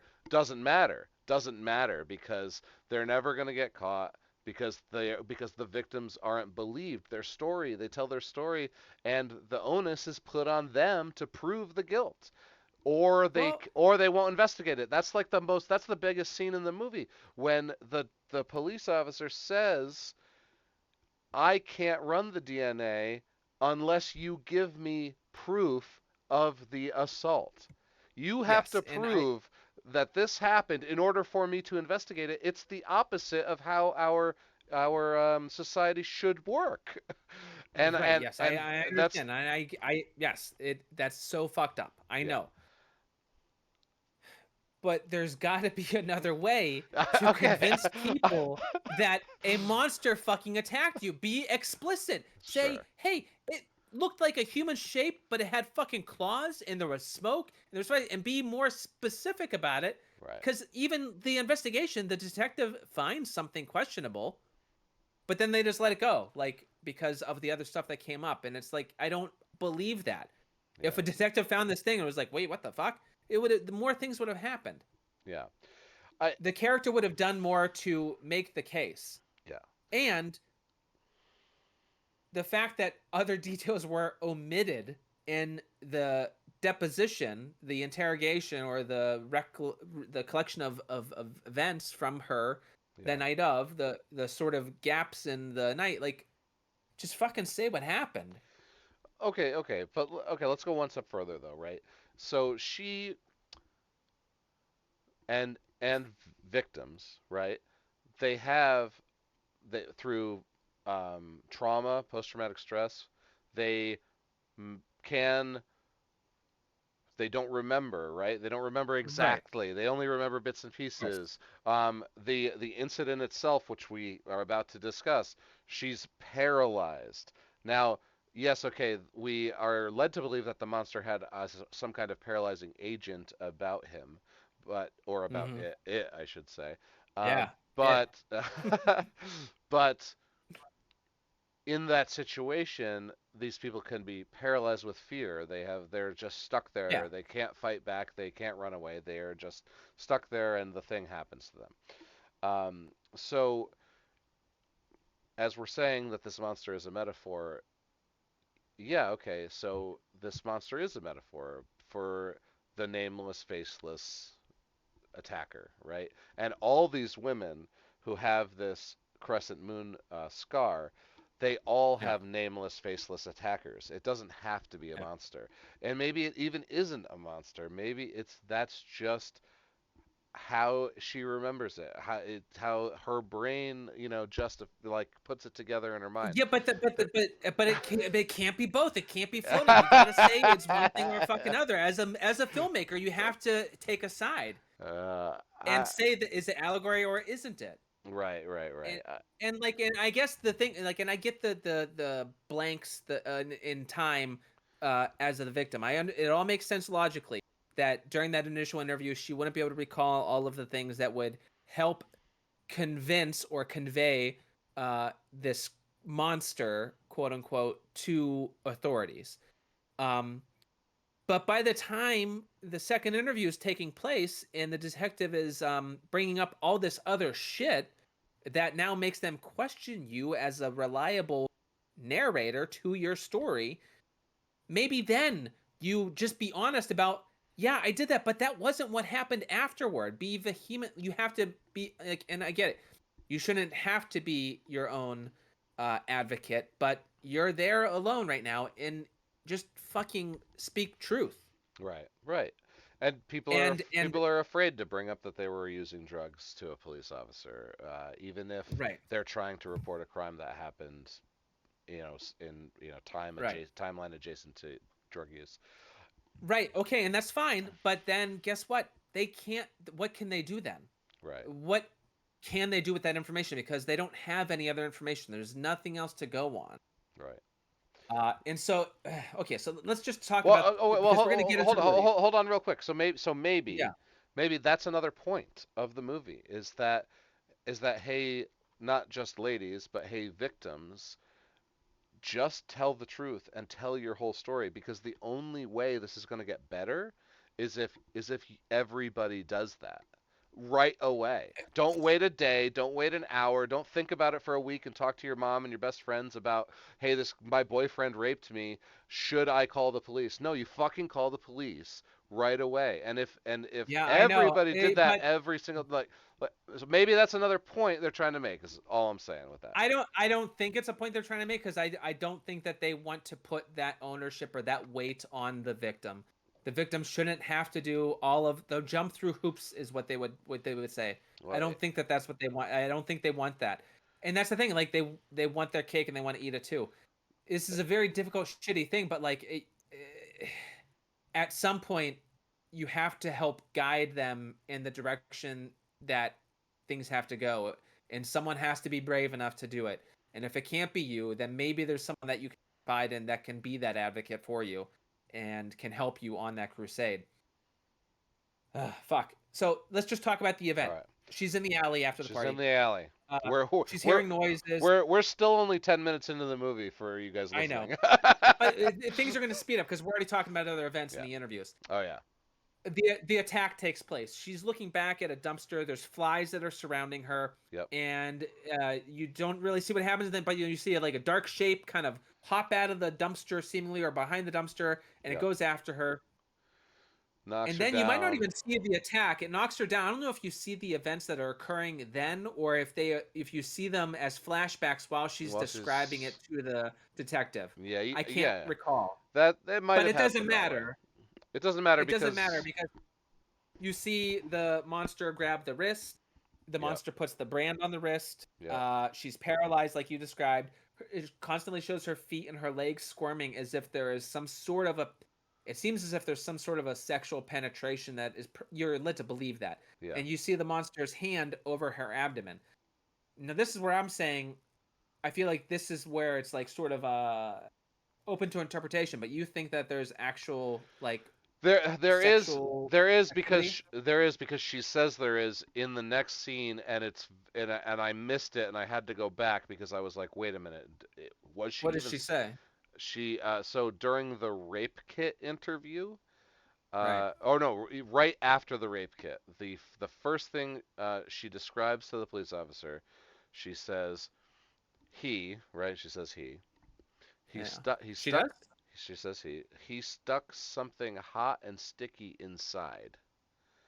And then she describes the paralyzation.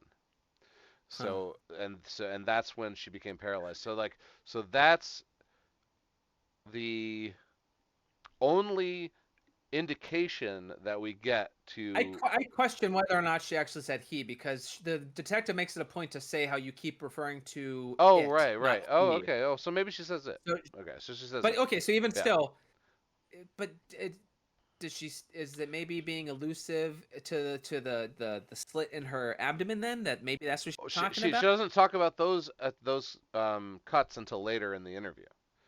She says that's Mm. what basically she says that's what paralyzed her. She says that it stuck something hot and sticky inside, and then she goes, I couldn't move my legs, I was paralyzed. So the premise is that this monster has it come or pre-cum that is paralyzing agent Some induced. kind of Is that where, some kind of juicy paralyzation agent. Yes, shit? that's the description, and because it's never Hey, mentioned ever again, uh, through hey, look on the upside. No, I'm not gonna. I won't make the joke. don't make the So joke. I could tell it too wasn't easy, gonna be good. too easy. Low hanging fruit. Yeah. Um. Don't punch down. Don't punch Also, it's not punching down, down. is it? Is it? If it's low hanging I fruit? No. I'm still. It's still up in the tree. Oh, all right, all right. So at any rate, uh, what I want to get at. So the events are occurring, and you see flashbacks while this is happening or whatever. But like the monster is like entering her abdomen with its hands and like manipulating and stuff. And I felt that this was interesting, but they don't go far into what might be occurring with this act. And you're led to believe whatever you want to believe in. Like for me, I wonder if it's almost like you could perceive it as like if these are all female victims, that this monster is doing something.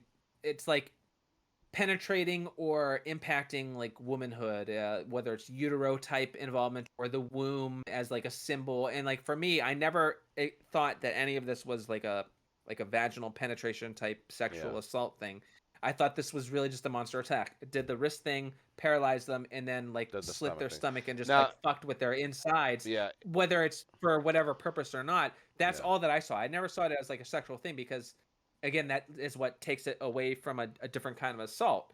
yeah, And it goes towards like some weird monster shit that's doing something with her abdomen. right. Yeah, I think was the cut like beneath the belly button though? Was it like right above the like the Yeah, it seems like yeah. a utero type Yeah, incision. it's definitely like low on the abdomen. Yeah. Yeah, and it was a pretty graphic cut too. Like very Yeah. deep. Yeah, excuse me. Yeah, well, and by the end of the movie, when the monster's attacking again, like its hands look like it's fucking in her In body. the stomach. Yeah, yeah. Yeah, Or in so the it's in pretty wild. So, anyways, so that's the attack. right.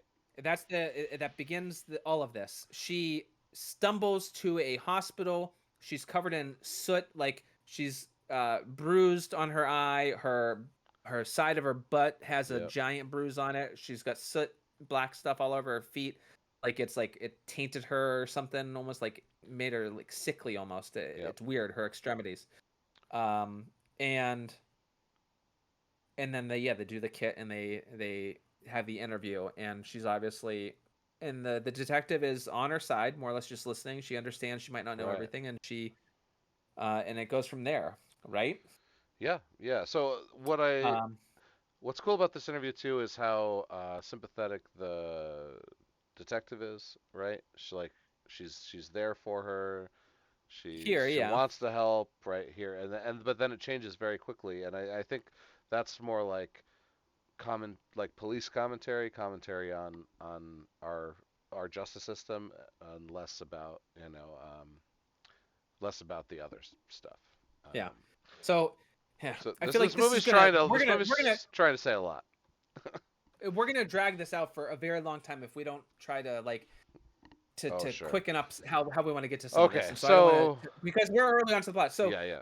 So what so then the sister comes in, the right? sister shows And up in the the hospital. Yeah. sister is very defensive. They have a history. Yep. So, um, and now more or less it's how do you move forward from this event? And so we Right. know what's going to occur. Um, where I think the movie is now going to start to take a turn is like every time you see Jane, she's doing something that I think is fucked up or wrong or doesn't make sense to me as as like a survivor, or it seems like still like a shitty character trait. Um, she immediately puts this on social media. She takes her Yeah. photographs, she puts it out there. Yeah. I was just assaulted. Just assaulted in this place. This is unreal. Like, Yeah. I question that. Like, the reason why would you do it? Like it's because it looks like it's for clicks. You Right. have the right to put whatever you want out there, but it's what's the true intent? Right. Well, And I mean, the reason I she definitely gets blamed for that too. right, I know, and that's again, that's like that's your victim blaming. Okay, but the other thing that starts to happen is she's arguing with her sister at over dinner, and she gets a phone call. She answers the phone call, and she's sort of acting normal, like she's moved on or she wants to move on. Again, could be a response to a traumatic event. Everyone deals with things differently. That's fine. She gets a phone call, and she's like, then goes to her sister. Well, it looks like I'm gonna be on the news talking about my assault, and she's like super proud of it. Like she's happy. Like Okay. I mean, she's obviously not happy that she was assaulted, but come on, like. I know that, but she's like proving her sister like, yeah, look at me. I'm doing great. I'm gonna be on the fucking news. Like, what the fuck? Well, where she wouldn't have That's your reaction? she wouldn't have been on the news if she didn't post the post that nobody wanted her to post, right? She also wouldn't, like, when the other women contact her. I know this entity. It was a dark shadow with flies. I know this entity. These other women, these other survivors reach out to her. None of that would have happened if she wasn't on social and wasn't Yeah, on the that's news about it. that's all fine. So It's just, but it's the way that she acts these things out. She seems so proud that she is going to be getting this fame and potential fortune, okay, from this event that she's capitalizing off this horrific event. It doesn't seem like a good healing type thing to do. sure. It seems like But it has it's she's not a healthy person. She's obviously self-destructive. She's drinking, using drugs, fucking random dudes in the right. bathroom. But that's There, not what the movie's about. The movie's about you don't get to talk about that, Nate. That's in the fucking past. You should only care about she was assaulted, she's a victim. well, And that's what the movie keeps fucking telling you. You're not allowed to think that it's anything else. I don't know. I mean, like, okay, so one thing, she fits the role of strong, independent woman, right? Like this that term that gets thrown around, and she's owning this assault right from the very beginning, and she is determined to catch the perpetrator, whether she has to use her social media influence, Right. the news outlet. If the police help, hopefully they help. Um, so I mean, that's all I saw. I mean, okay, yeah, Yeah. she's a little smug about it, but maybe she's smug with her sister because of their past, and not Sure. smug about it, in general. Because the Yeah, it seems sister and just her like have a bitchy, catty yeah, sister type stuff where the yeah, sister, is seemingly living the idyllic life with a fiance, right, I right. think. So I think they're married, but the sister and her have a strange relationship, which changes throughout the movie for the better, especially after she finds out that the sister isn't happy. She has this expectation of her She sister. She has this her expectation. sister her sister was happy and she ruined her sister's life. What? How? She ruined her sister's life. All right. Let's move on, and we'll come back to that later, I guess. So she does the news interview, right? And this is Oh yeah, that's way ahead. That's way ahead. oh, is that way ahead? Oh, I just want to mention because the only other character we have to introduce, detective, is processing the case. The detective has a girlfriend. Right. Okay, cool representation. You see a female detective with a female partner. You don't see that a lot in film. Awesome to have representation in that regard. Sure. But any goodwill with that idea is then like taken away because that girlfriend is goes on the detective's computer the second the detective leaves the room to spy To on what she spy. was Yeah. researching on the fucking computer. And Yeah. the detective's like, "Hey, you can't do that." Yeah, but it's okay. Like, what the fuck? Yeah. This doesn't make any sense. This what is this? Yeah, I thought that scene was a little weird too. I thought the recovery was fine. But I didn't like it. It didn't sit well with me. No, it was weird. Yeah, Like, what the fuck? It made it seem like she's not a real detective, and it made it seem like she's not a real reporter. Like, these are fake caricatures and yeah, aren't real people. It took me out of it. Like, this is stupid. This yeah, is not a real interaction that real human beings would have. And you're dealing with real subject matter. So whenever you do shit that's so, like, stupid narratively, it fucking makes me question all the other decisions. And I'm looking with higher scrutiny, getting fucking annoyed with it. So I think that was like that set me off like right there. So that's the only other character. And so now, I think that was like one of the only moments that I really was like, nah, I don't know about that choice, but right, right. Um. So yeah, I mean, it culminates. I think she has a second interview, and that's where the wife's statement puts her into question. The right. drug use comes up with the detective, and they're like, "Why aren't you telling me this?" Why didn't you mention this Also, before? Yep. funny, ridiculous cop thing where she's like, "We have this is the number she used. We have 13,000 rape kits waiting to be processed. They each cost $800. That's over $10 million." And it's like she's doing this math real time quick, just coming up with it. Dude, it's barely over $10 million. It's 10 million in like 400,000 or 40,000. Like, it's like they just came up with the number to say that. Whether it's real or not, I don't Right. fucking know. But it's kind of like just a dumb, like, it's like the traditional detective trope where it's Yeah. like they just have like these numbers and they just know their shit. Right. She's like kind of doing the same thing, Yeah, which is kind of yeah. funny. Well, so this scene for me was like the very impactful scene where she was basically forcing this victim to prove the guilt of the attacker, or we can't process the rape kit because the DA can't go forward with an investigation if there is going to be no prosecution. If they're Right. not going to get a conviction, What's the right? why even start the process?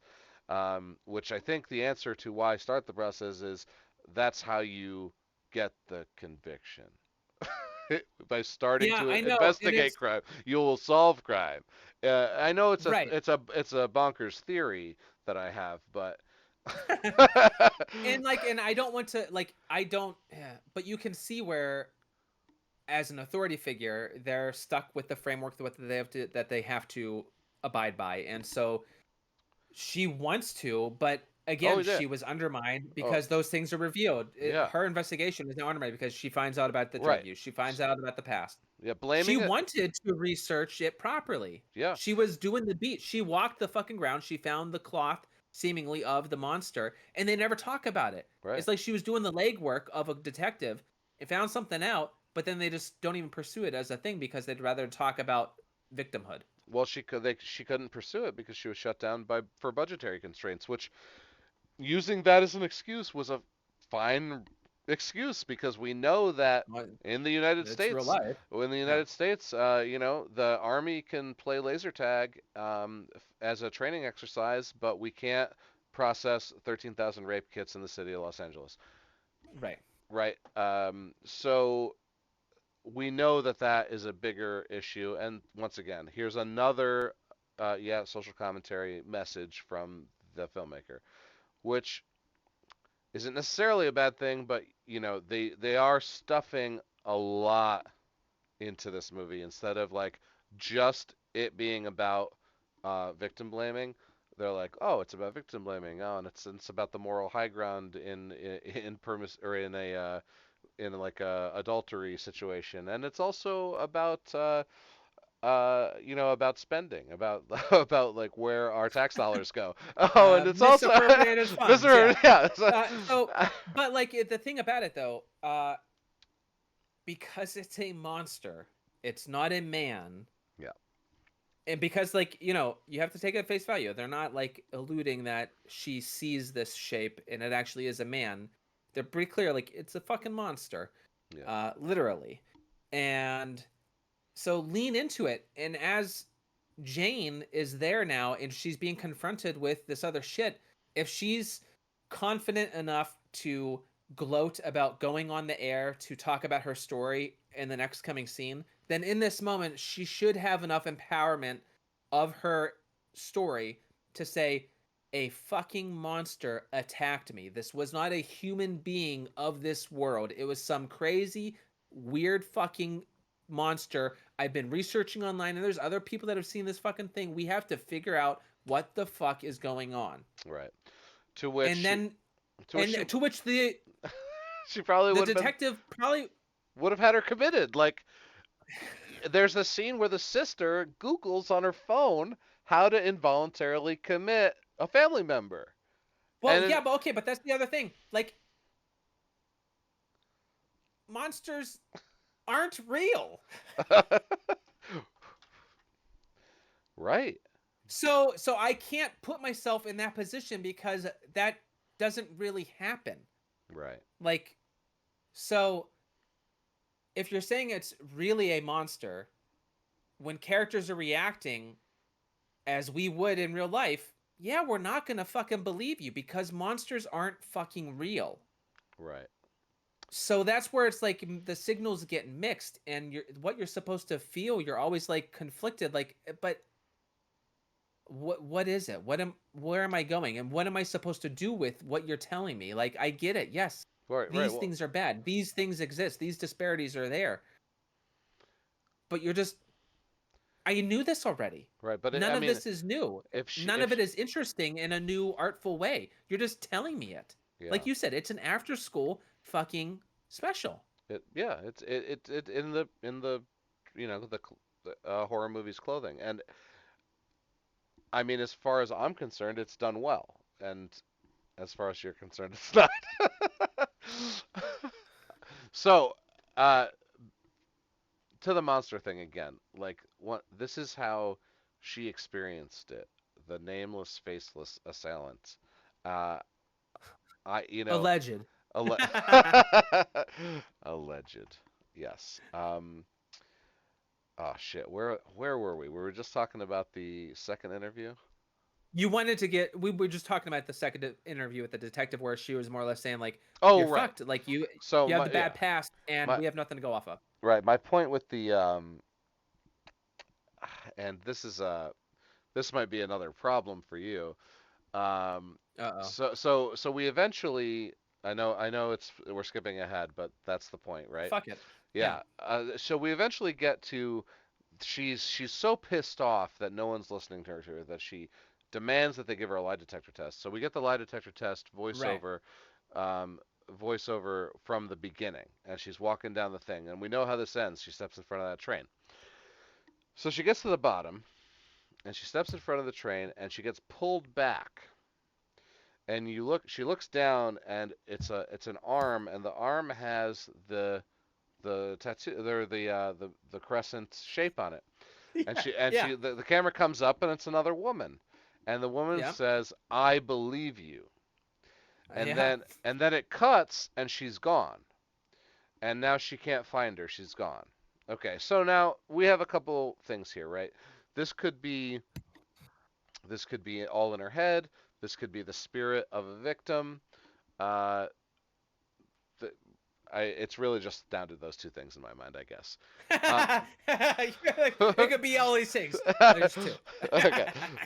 That's nice. But what it does, and this is very important to the story, is sometimes, for people who have undergone trauma or experiences like this, all it takes is one person to be on your side, to say that they believe you, right?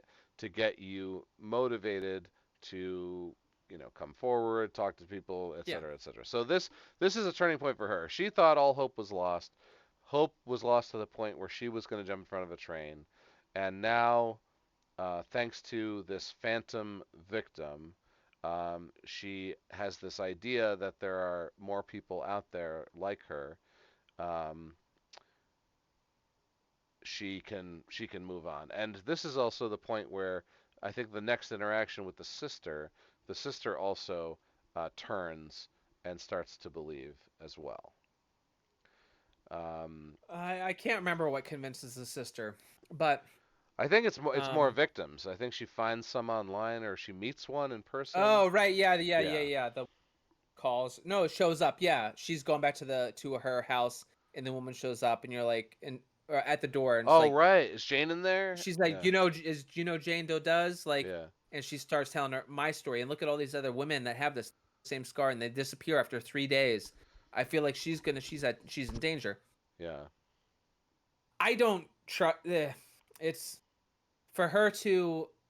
I don't buy her feeling lost and needing this saving grace of this woman, whether it's real or made up, Well, to she to failed the lie pull her detector back. test. Yeah, I get She that. she failed the lie detector test. Because she fucking lied. Because she was triggered by the questions, which were fair, valid fucking questions. They were closed questions. Yes or no? Did you intentionally mislead the investigation?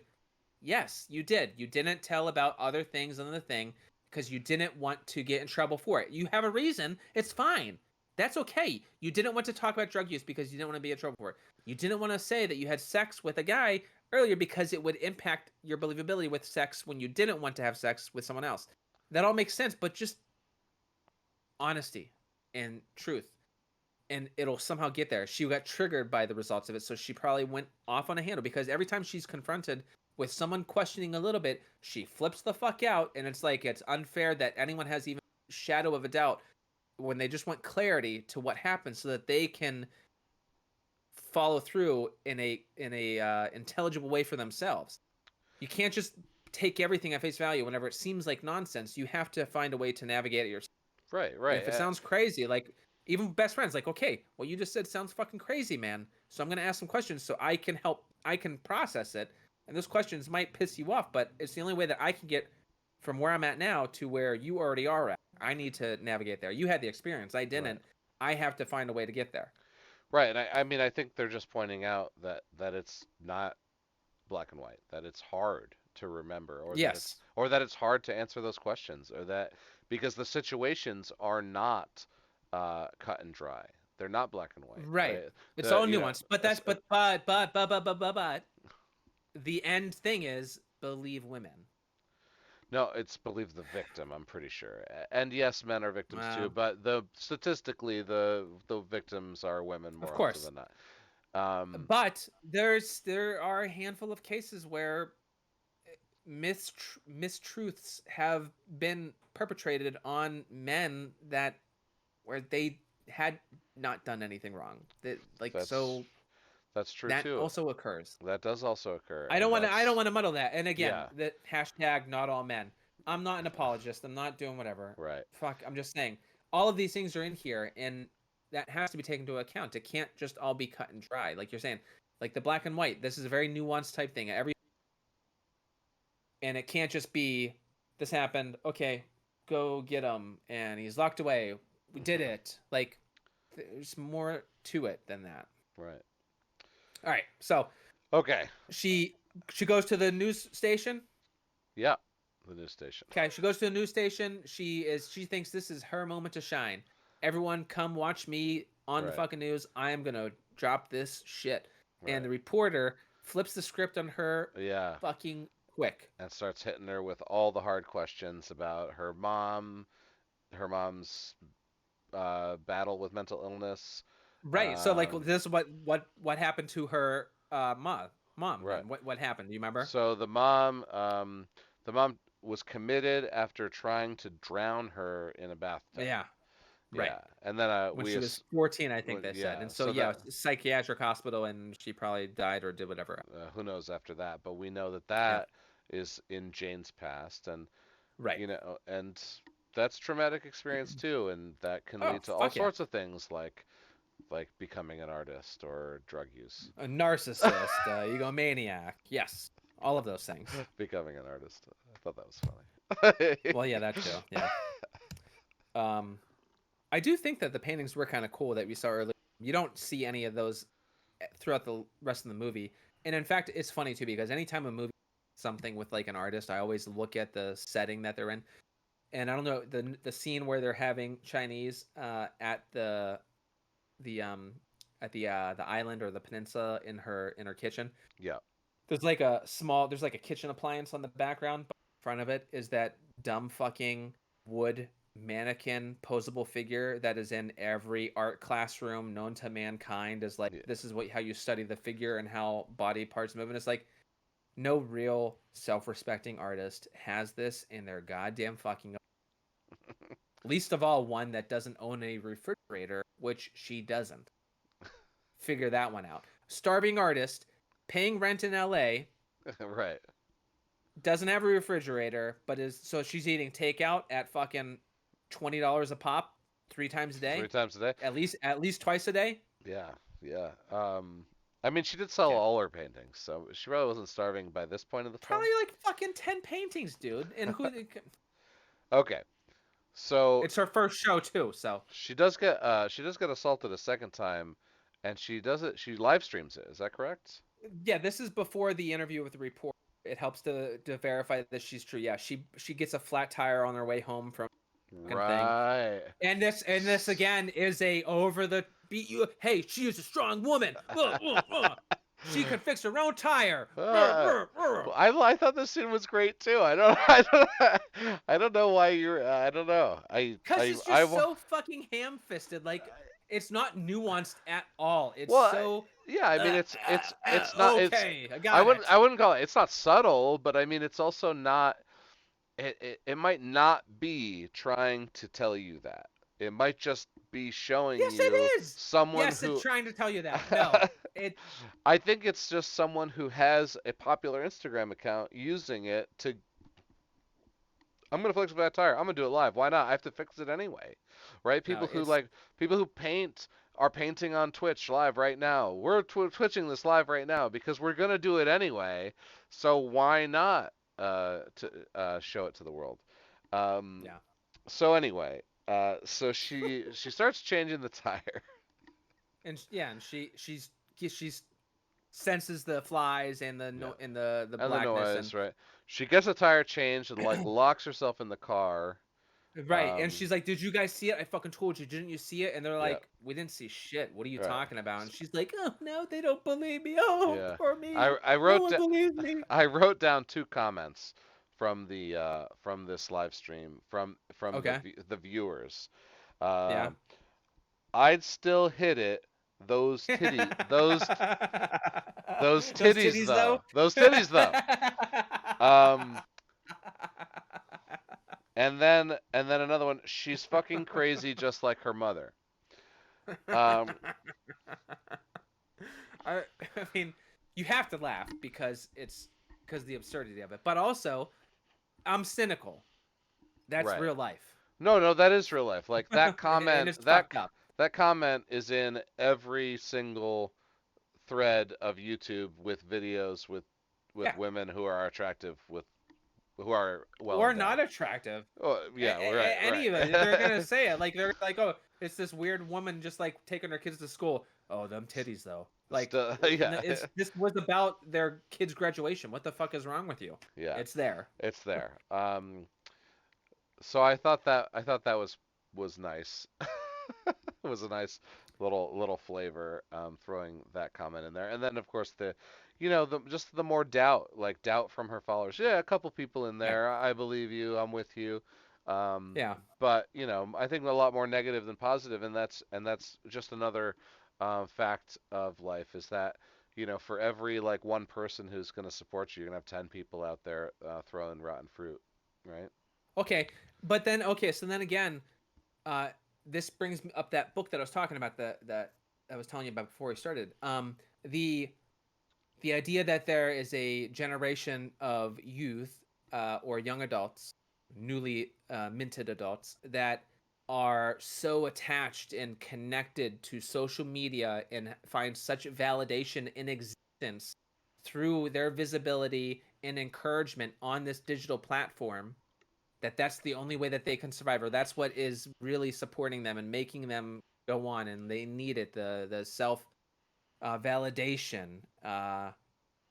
This is a commentary on that. If you were to show a different generational person this movie and they see this character, take out all the other sexual trauma or victim and all that, like just like them needing this attachment to social media, they'd be like, what the fuck is wrong with this person? Like, this is not a healthy person in general that needs this validation in this format. I don't think this is making I don't think they're making a commentary on it. I think they're saying like, fine, this is just commonplace nowadays, and this is how she's needs this to survive. This is how she gets support because she doesn't have any other support in her life. Right. It's just her sister and her. So it's fine. It's just normal for them. But like an outsider looking in, like it's upsetting and shocking that this is what it's come to. That this is what you need to feel worth. You know, it's a shitty. Like you could look at it in that lens, and it's kind of fucked up. Yeah. So No, it is definitely fucked up. that happens in the car. She escapes. She ends up getting sort of an image. Some people believe her, some don't, but she still feels validated. She's getting more people that say, I know and I've seen it. And people will send her the book. The book tells her, here's how you fight this monster. You need to make a bronze dagger. It can only be killed with bronze. And Uh, so she go on. it needs to be made by your hands, the hands of the Right. victim, which I think is also important, and also symbolizes because bronze. They say specifically that bronze is the hardest metal to work with.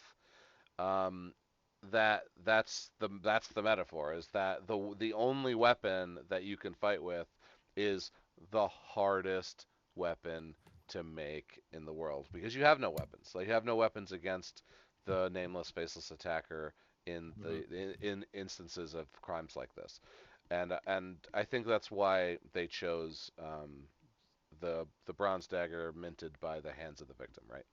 Okay, move on. Also Move hilarious that the unless the video game gives you a wooden sword, the bronze sword or bronze dagger is the weakest shit you're gonna get on. in that game, which is kind of funny. Yeah, it is. It is definitely the first one Yeah, you get. Yep. right. It's third place. It's not second or first. Yeah. Also, so at any rate, so yeah, she makes that. So she's already done all the things to know how to go on and fight this, and she's already got support. She knows what she wants to do. She's gonna go on news. I don't think the lie detector going not her way is reason enough to make her question her life because I thought that she was already committed and had enough of a following to see it through properly. Well, it Whatever. was. It wasn't necessarily failing the lie detector. It was writing the confession. Oh right, yeah, That yeah, was yeah. Because that was the they result. Yeah. coerced her. Yeah, Yeah. That was the like you have result to of do it. failing. You have You to if you have to, fail. otherwise we're gonna prosecute you You for right. lying to us, Yeah. which she did. Uh What she did. I know. So the news report goes. She ends up at the station. She decides to get another version of the dress that she wore the night she was assaulted because she likes the dress. Weird connection going up there. Some your wires are definitely fucking crossed there where you're associating something you're still okay with it. It's weird that you can't that you're able to separate that and not be weird about it. I also But thought. whatever. I Everyone, also. I also thought that was a weird choice. But yeah. yeah. Like I get it, but it's like I'm still put off by it because I think that's not the way that you should be handling or processing things. But whatever. Uh, and the interview goes poorly. Yeah, the reporter, like you said already, brings up stuff with the past with the mother, and pretty much has it's a gotcha moment where she thinks she's gonna be on there to talk about it, and all the things that there's a monster out there, you got to find it, and the woman flips the script on her and makes her look like a crazy person, Right. and so she's in tears and leaves, and then she must do the interview, the lie detector after that, right? I Yeah. mean, Yeah. It's I after don't. that. Yeah. So all that happens. So more or less, she tries to kill herself, is saved by whatever force, goes back to the apartment, and is now. Uh, I don't even remember how it happens, but she's kind of like, yeah, she kind of has this like ambivalence, like whatever. I thought that she even unlocked the doors. Because she put all this, she put all the barrel bolts and other Yeah. padlock locks on her door. I Right. feel like Right. she'd kind of like let them go at first and Yeah. didn't lock them because she was kind of like, whatever, I don't care. Well. But Yeah. then the monster shows up and she secures them to keep the monster out. Right. Yeah. Yeah, I don't know what she was thinking there. If she thought it wasn't gonna come for her, Right. It's like it or hesitated and you saw her thinking about it. yeah, she was gonna lock it and she just chose not to. Maybe she decided she wasn't gonna be afraid, and then as soon as it showed up, she was afraid again. I mean, there's a lot. Well, there's a couple different ways to interpret that. I Yeah. thought, And so then you could have even thought she was setting up a trap, because she has the dagger, so she's gonna let it come and fight it off.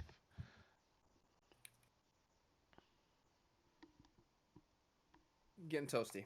Oh, okay, all right. So So it does come back. It starts to break through her door, or tries to so break the through her only door. other scene I want to just make sure we talk about Oh, really sure, quickly because sure. this is another bullshit thing that happens is we see the detective and the reporter in the detective's car. They're sort of on a scenic over, right? Right.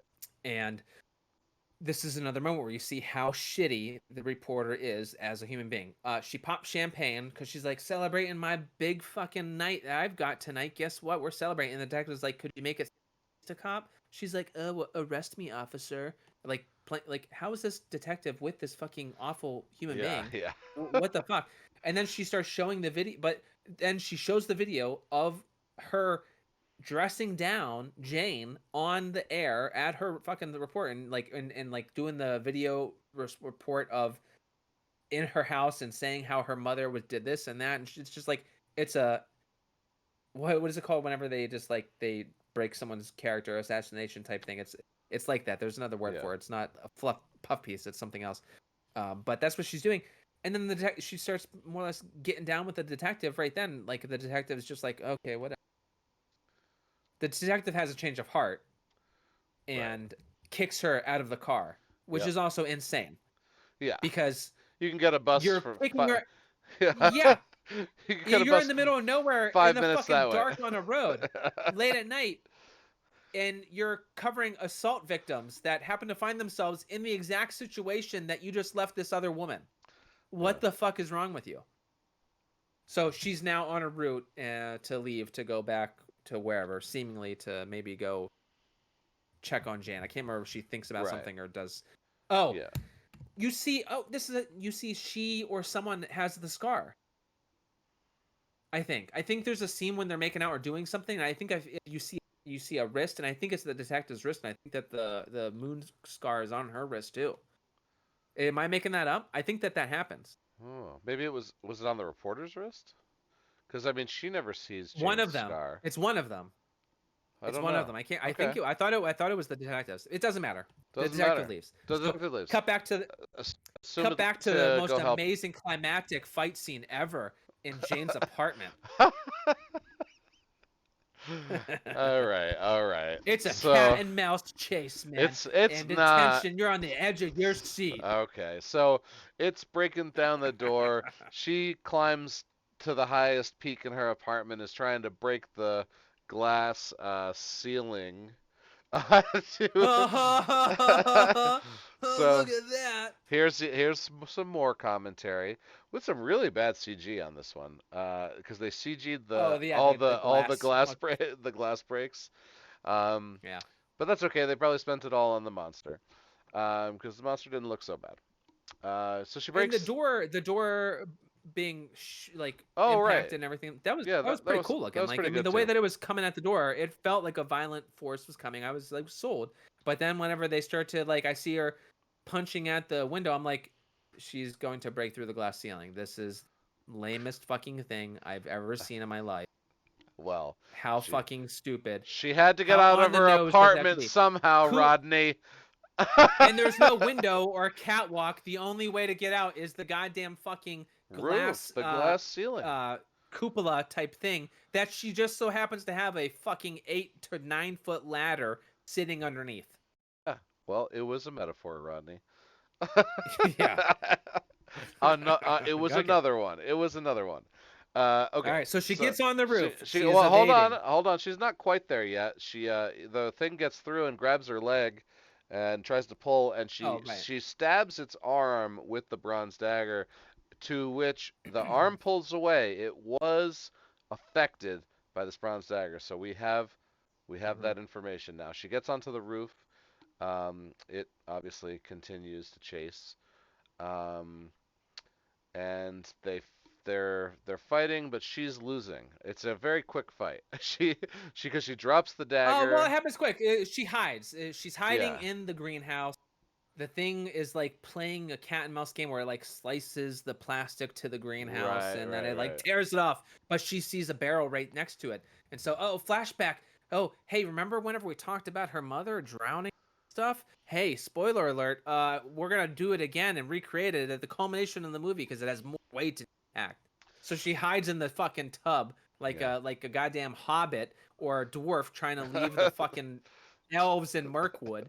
She hops in there hiding with her little sting dagger, Yep. and the lid's on, and the monster comes, and the monster knows. The monster can smell it, Yeah. and she pops up thinking she's got the drop on the monster, and the monster says nope, No. grabs her by the throat, And she and drops starts she dunking her. yeah, she drops the dagger and it like goes over somewhere else on the roof there.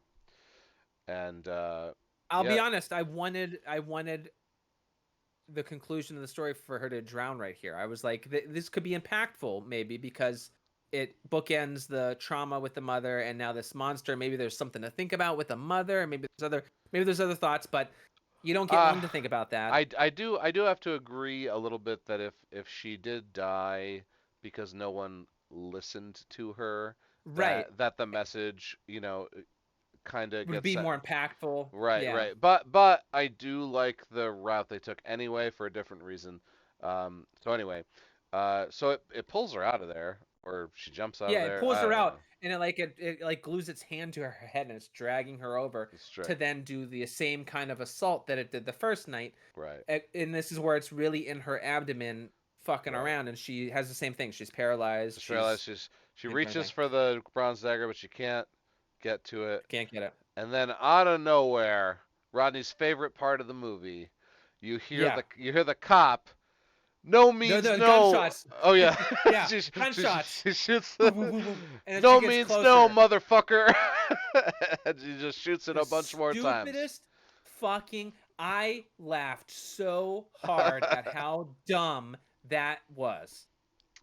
It was, for me, the best part of the movie because of how fucking stupid it was. You don't just do that. It's so obvious, like, and it's a monster. Why are you telling a monster no means no? Like, it's a monster. It's got smoky glowingness. It has three eyes that are like blue green. It's got claw hands. Oh yeah, Why are you saying so why are you saying no means no? Why? separate from this, the more you see the monster later in the movie, like in the beginning, it's just a smoke thing, and then it's just a smoke Right. thing. But in the end, you really get to see it close up, and they did a good job on this Yeah, monster. I like I really it like the reminded me monster. of it reminded me it really isn't like Attack the Block, but the blackness of them with the bright light of the eyes was like Attack of the Block. Did you see Attack the Yeah. Oh Block? yeah. Oh yeah. Yeah. And it was Yeah. a cool creature design. It had a mouth, it had eyes. Um for real, bruv. And Yeah. so For real. John Boyega. yeah. Yeah. Yeah, that was crazy. Yeah. It was super annoying, but you got used to that dialect by But maybe halfway through, halfway maybe. through. Yeah. That It was took it took some doing. Nick Frost was in that too, right? Yeah, yeah, yeah. He was like the ganja dealer. Yeah, I think so. Yes, Yeah. yes, yes, yes. Yeah. So yeah, the line is just like, to me, whenever you, this is the pinnacle, this is the culmination of all the things, and you say something that fucking stupid. How can I take this film serious at all? Where that is like the shining moment, the savior of this character possibly, or this finality of the final act. What the fuck? It's like I was aghast at how awfully that came off to me. What am I supposed to take away? How is that impactful? How is that like a yeah, like no one's cheering at this. This is not Captain America fucking wielding Thor's hammer. No one's feeling like that. This is like the stupidest, lamest way to take what you're thinking is a serious fucking movie, and now you just made a joke of everything you just did because it's a joke. No, it's a joke. So It I it took you out, right? It took you out of the it movie. definitely took me out of the movie. I agree. I didn't. I definitely didn't feel as strongly about it as you did, but I definitely agree that it had no place in this scene, especially Yeah. since we, as the viewer, know that the gunshots will not kill the monster. Now, Right. if the gunshots killed the monster, I'm down with one-liners in my horror movies. Um, Yeah, yeah, if that was the end, but we know that it's not because within seconds she's like she can't move still, and she's like the dagger's how you kill it, and the monster's already back on its feet and tackles the cop off the roof to her death, yeah, and now the cop's gone, and so yeah. well And now I already know what's gonna happen. The minute I see her going after the devil, I'm like, oh, yep. Guess what? You just killed a detective, you dumb bitch. you just killed Like the you're detective. Yeah, fucking stuck. yeah, Now let yeah. That now what happened? Look what you did. yeah, right. Now you have now, yeah, exactly. Now not only will you never get justice, but now you're on the run as a fugitive, right? Yeah. So so the sister shows up right here, right? Yeah, she Uh, sh- shows up on the lane, and again, my wording, I'm saying comically reaction. right, Uh, and the sister says what we both know now. right. I believe you. I I know believe that a you. monster did this. Yeah, But there's a dead detective down there, and all of LAPD is on its way here now for yeah, you because it looks like you just killed this detective. yeah. We need to get out of here. Right. So they do. So they do, and this is so the wrap up is something I enjoyed. So now, I want to know your feelings because I thought I saw something that made me really hate it. But go okay, on. so the sister, who Jane believed had this happy life with this man, um, turned out to have a not so happy life. In fact, the first thing they say in the car while they're driving, or maybe this happened earlier, I just remember them in the car together, Yeah, it was um, earlier, I think. where Jane says something about like how are we happy, or how is everyone happy, or something like that, and the sister says who says we're happy, or who says we're Yeah. happy now. So that's where you get this feeling that maybe she doesn't have this perfect life that Jane suspects, or Jane maybe is jealous of. So anyway, so she's obviously left this man to go on the lam with her sister, and they're in disguises, and they're in hotels, and they have a social network of all these women who have these scars, and we Yep. assume, and they assume, that the monster's still after her, to some degree, and they're like, almost like this would be a cliffhanger for a sequel where they start tracking down these monsters with other women who have been assaulted, and to kill them all. Like that's what it looks like is starting here, is like they're about to like start this group of women who kill these monsters. Um, See, I got the feeling during that scene that she was looking at her phone, she was looking at the feed, and she was seeing where assaults were happening, and then she was looking at her and she saw Mexico City. I don't know if they were near Mexico City or she's talking about how they were should go to Mexico City.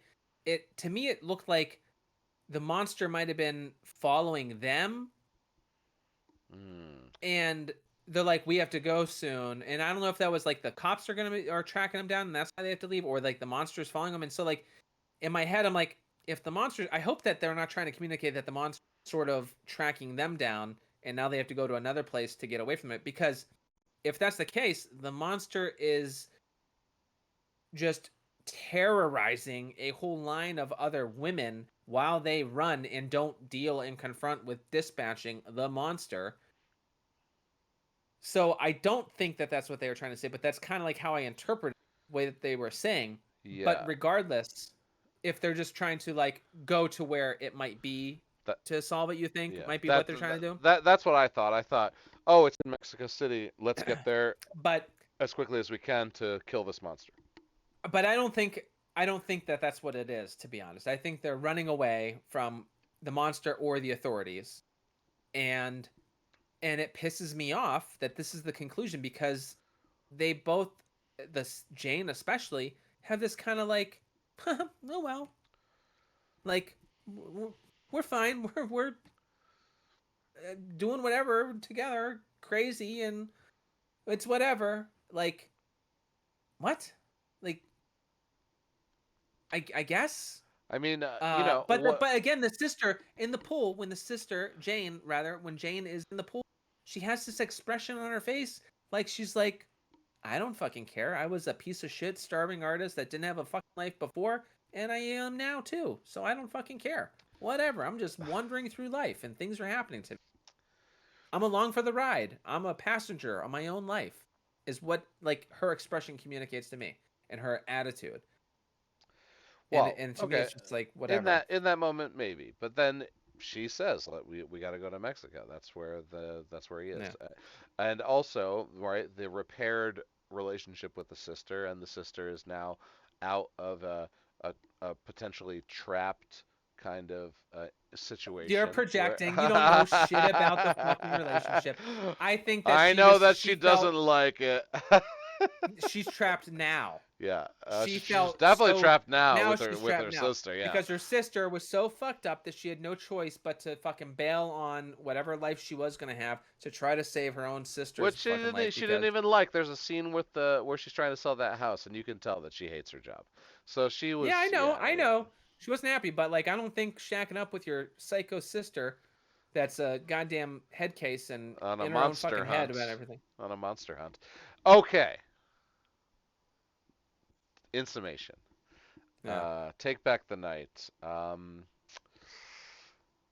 I had to give it a 6. I couldn't give it a 7. Seven is like just I too much because I probably won't watch it again.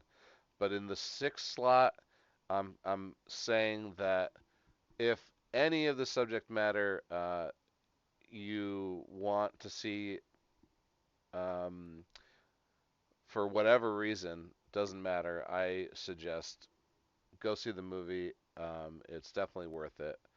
I like the monster too. It's even if the bad CG because it's kind of low budge. The monster looked really cool. So By the end, the monster is a cool character.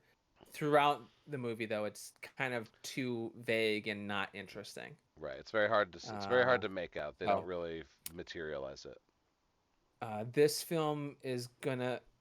What did I give Death Valley? I don't remember what I gave Death I Valley. think you gave it a Whatever. It 2 doesn't. or a 3. It was a 2 Yeah, or a 3. this is getting a 2 from me.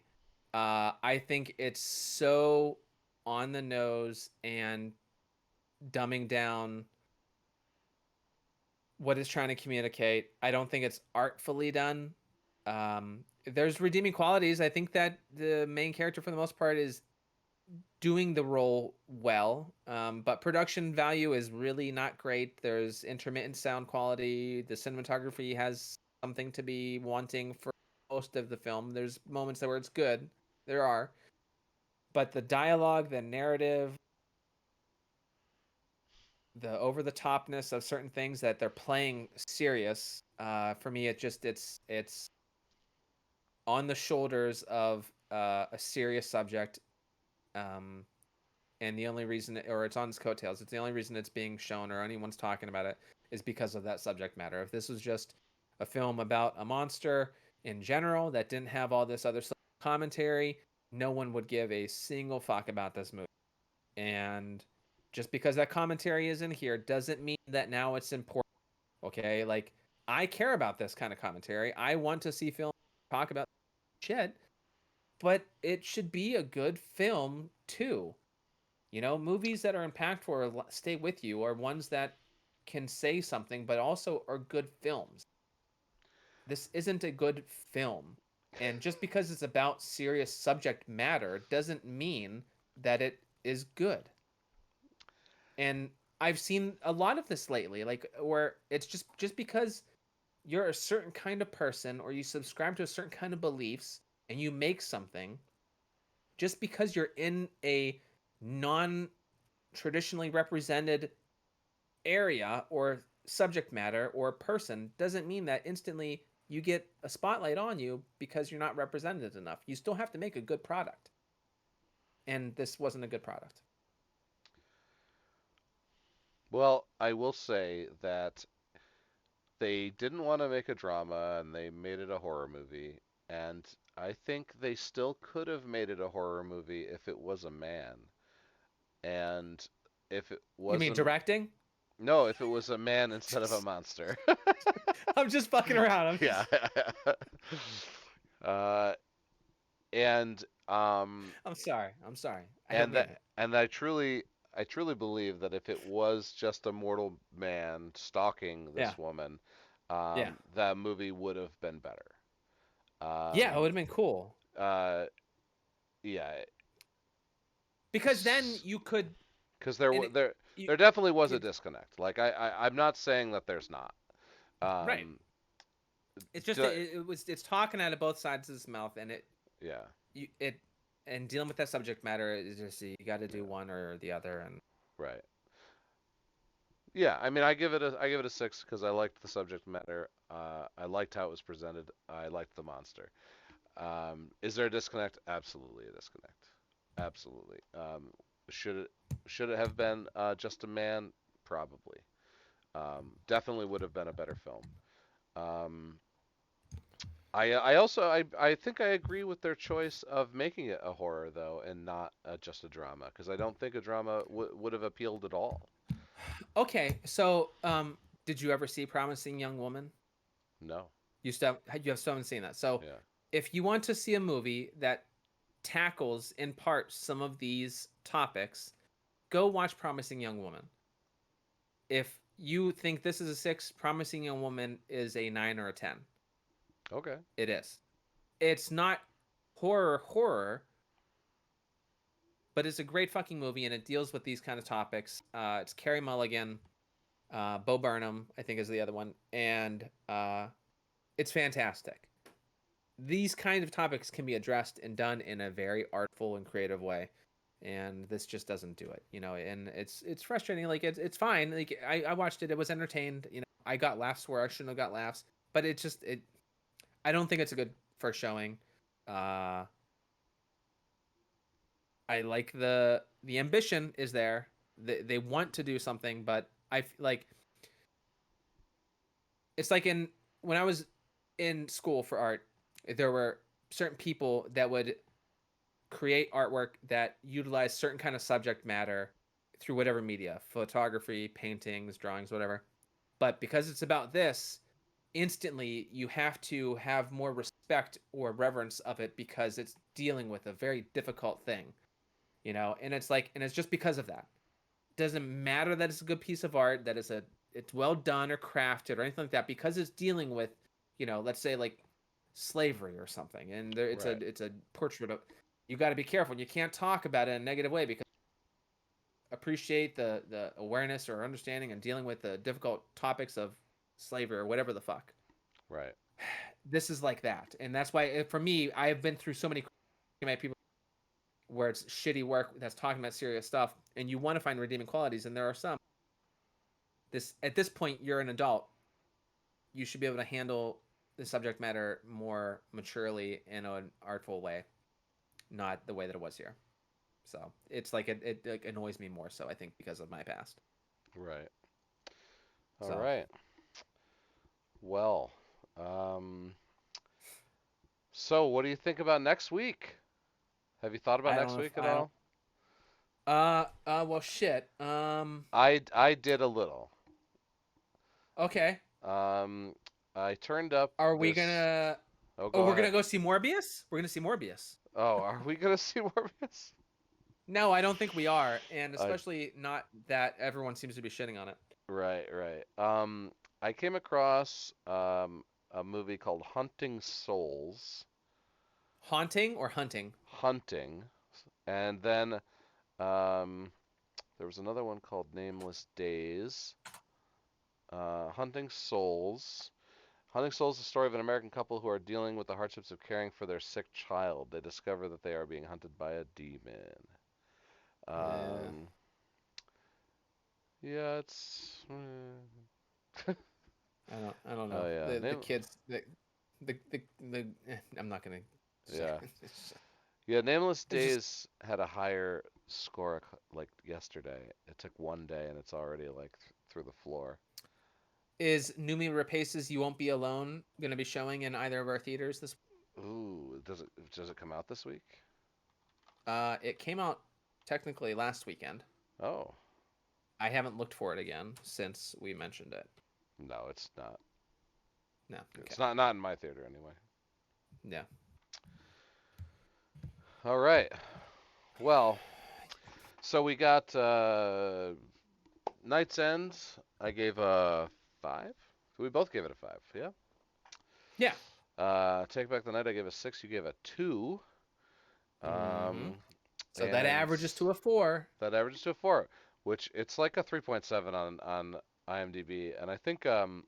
Night's End is a Um, 4.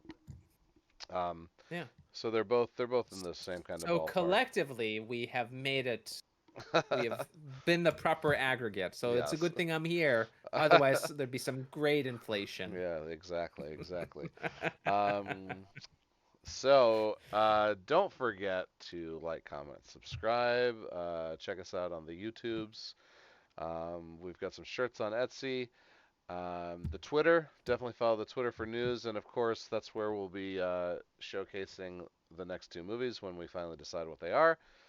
Yep. Um, this has been episode 16 of the podcast for the recently deceased. I'm Nate Roberts. And I'm Rodney Godek. Take care. Thanks for watching.